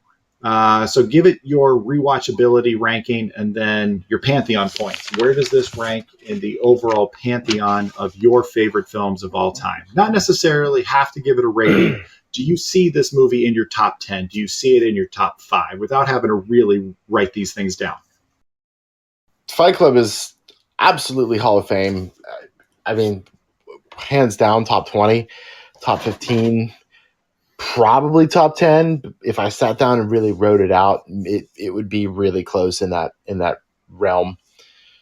Like rewatchability on your scale, like I'm gonna remember Surf Ninjas as a 1.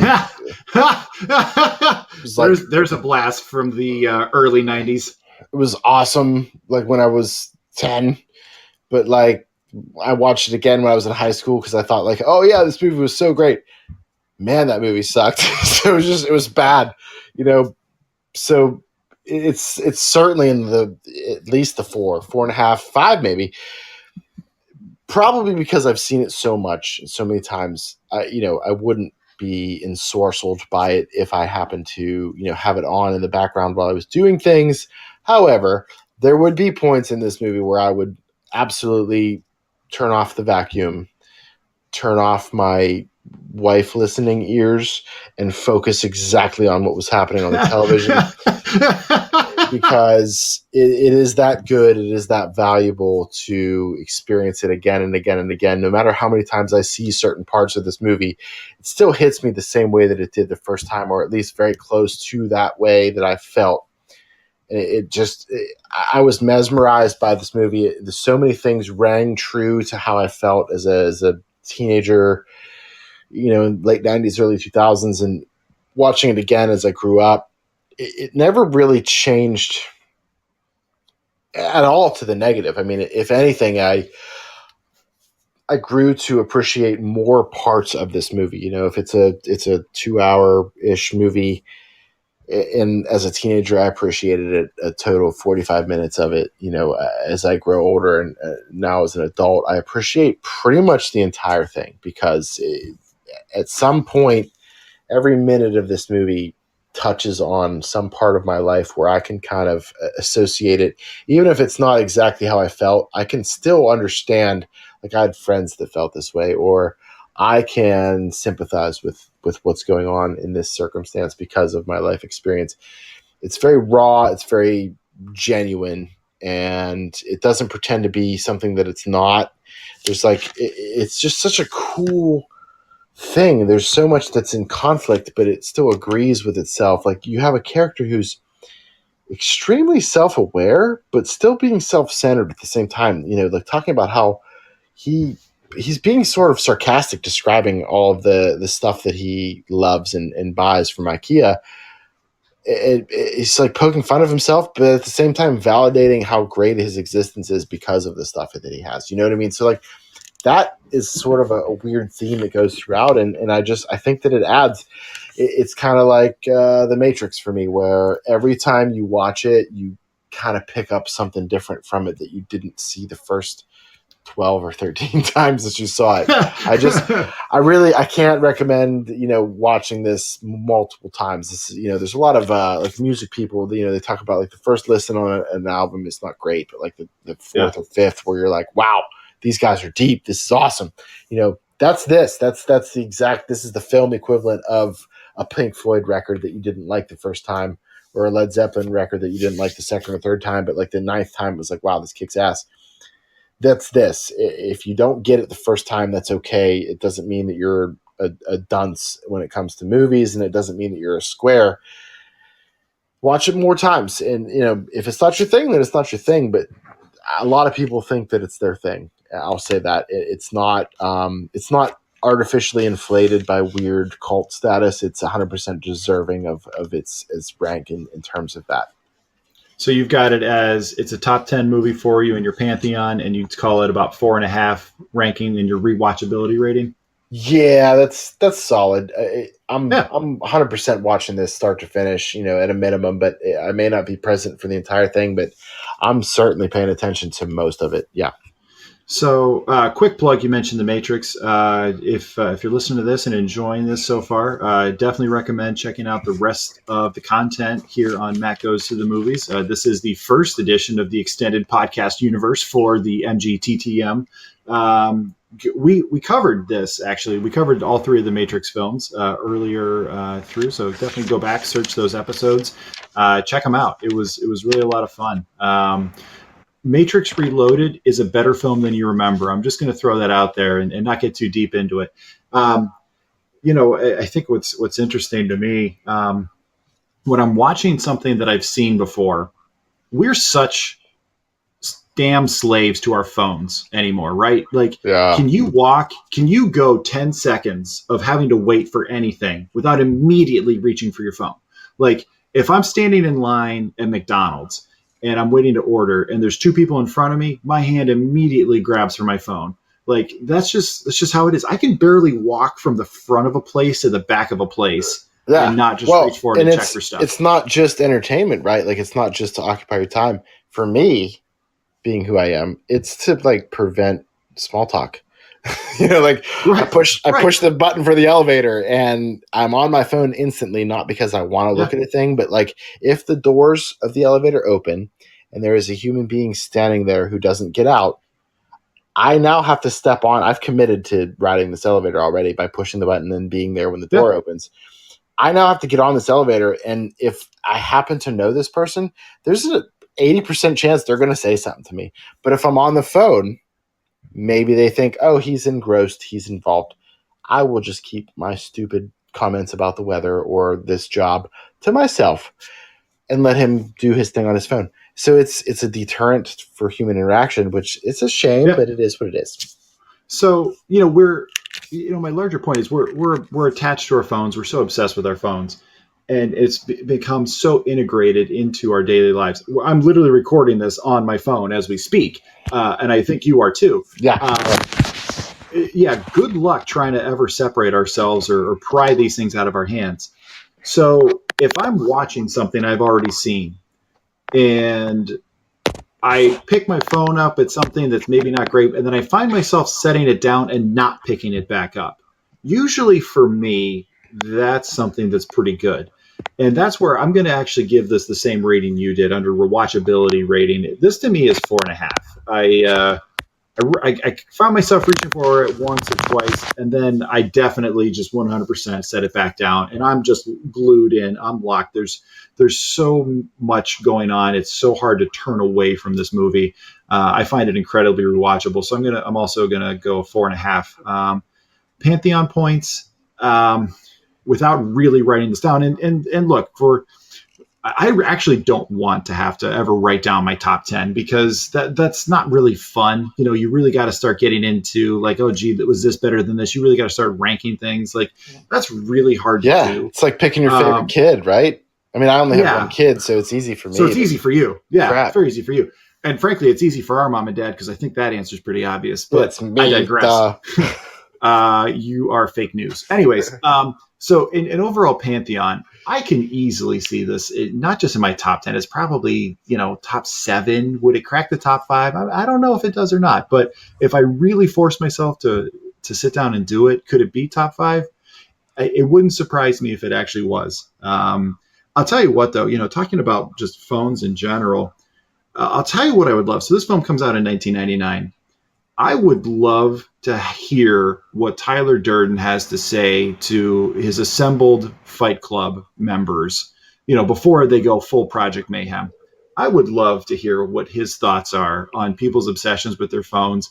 I would die to hear him talk about social media. Can you imagine the kind of rant Tyler Durden would do on TikTok? Just Oh, think about that for a second. well, Tyler Durden's opinion on TikTok. but like he's on TikTok mocking TikTok, right? Like, Oh my God, that would be. where do you think I just on the political spectrum? Do you think they're like full on Green Party? Like, where do you think they fall? no, I think they're too far in anarchy. I think they're a total rejection of all things. All government and I mean, Yeah, I would say they lean pretty heavily anarchy, but yeah. there's just not really they don't fit. I mean, I guess maybe that's the point. They really don't fit. There's not a mold. It's a rejection of authority. It's a rejection of anybody in power. It's a rejection of a lot of norms. So it's where really they hard fit. to narrow it down. They fit with the nihilists from The Big Lebowski, which at some Speaking point of I'm another show we'll discuss. About. Yeah, got another one. They're nihilists, Donnie. Yeah. Another film in my towards the very top of my pantheon right there. Yeah. If you've enjoyed this, certainly we would love to hear from you. The way you can get in touch with Matt Goes to the Movies is by email, mgttmpodcast@gmail.com. So basically it's just the initials of Matt Goes to the Movies podcast @gmail.com. If you'd like to see more episodes of Rob's reviews, let Matt know. He's our program director here at Matt Goes to the Movies. If you don't want to hear more of Rob's reviews, just keep that damn email to yourself. Don't be spreading negativity. Please we don't need that. You don't understand. This gives me an excuse to sit in my gaming lounge and drink bourbon without any influence from my wife and don't take that away from him. Eric, please give me these 2 hours. Also, you can check out the show on Facebook. The show also has its own Instagram page. And as much as I got done making fun of it, Matt does have a TikTok page as well. I don't think he does as much with it, but certainly active on the socials over at Instagram and Facebook. Also, you can email the show as well. Definitely want to check out the upcoming episodes. Matt, Harrison, and myself, Harrison from the Basement Binge, which is another great show I definitely recommend checking out. Matt Harrison and myself, we've been covering all the Disney Plus shows. So we did all of season 2 of The Mandalorian. We did all of Falcon and the Winter Soldier. We did all of WandaVision. We're currently doing Loki. We're going to get ready to record the 3rd episode very, very soon. We're going to be bringing you the recap of that every week. So please make sure you check that out. Matt's working on, he just released The Dark Knight. It's a great episode. I just got a chance to listen to it. I don't know when he's going to do The Dark Knight Rises. I know that's coming very soon. He's got a lot of the great stuff. Like I said, also check out Harrison's show, The Basement Binge. I had the opportunity to jump on with him for 2 of the episodes for Fast and the Furious. He's doing the entire Fast saga. I was able to make time to jump on for the 1st and the 3rd. Matt's been with him for all of the episodes. I believe he's going to be on for all 9 as the 9th film comes out. So that's so Harrison's cool. a good friend of the show. Yeah. It's given me a great excuse to get caught up because I had actually not seen anything past Fast 2. I know. I was going to say, I felt like I dropped off after like 6 or so, but No, I was way behind. You're a clown for that. I was too slow and too casual. Was not able to keep up with the Fast series. It dipped a little bit, but then it picked up and became very awesome. Like it was no longer a mockery of itself. It actually got real serious and really good. So I'm still behind. I still got to get caught up because I want to make sure I listen to their breakdown. So please check that show out as well. We love hearing from the listeners. We love hearing some feedback, what you'd like to see us cover. Eric, we just spent 2 hours breaking the first 2 rules of Fight Club because we talked a whole lot of stuff about really Fight did. Club. We really broke those first 2 rules. I'm not shocked at all because, I mean, just a backstory. Anybody who doesn't really know us from growing up, we pretty much speak in code at all times. We're capable of having a full discussion in nothing but movie quotes. Like we could literally discuss like current events, but only using movie quotes from the 90s and early 2000s. So and this one was one of them. That's exactly why we are the way we are, why we like what we like. It's just a really great, characterization of us and our relationship. So I'd love to do this again. This was pretty kick-ass. And, you know, if you guys like it, cool. If you don't, tell me why, and maybe I'll change something. Don't expect much, though. That's my wife. So once again, listeners, thank you so much for joining the Matt Goes to the Movies extended podcast universe. This has been Rob's Reviews on Fight Club. Have a good night.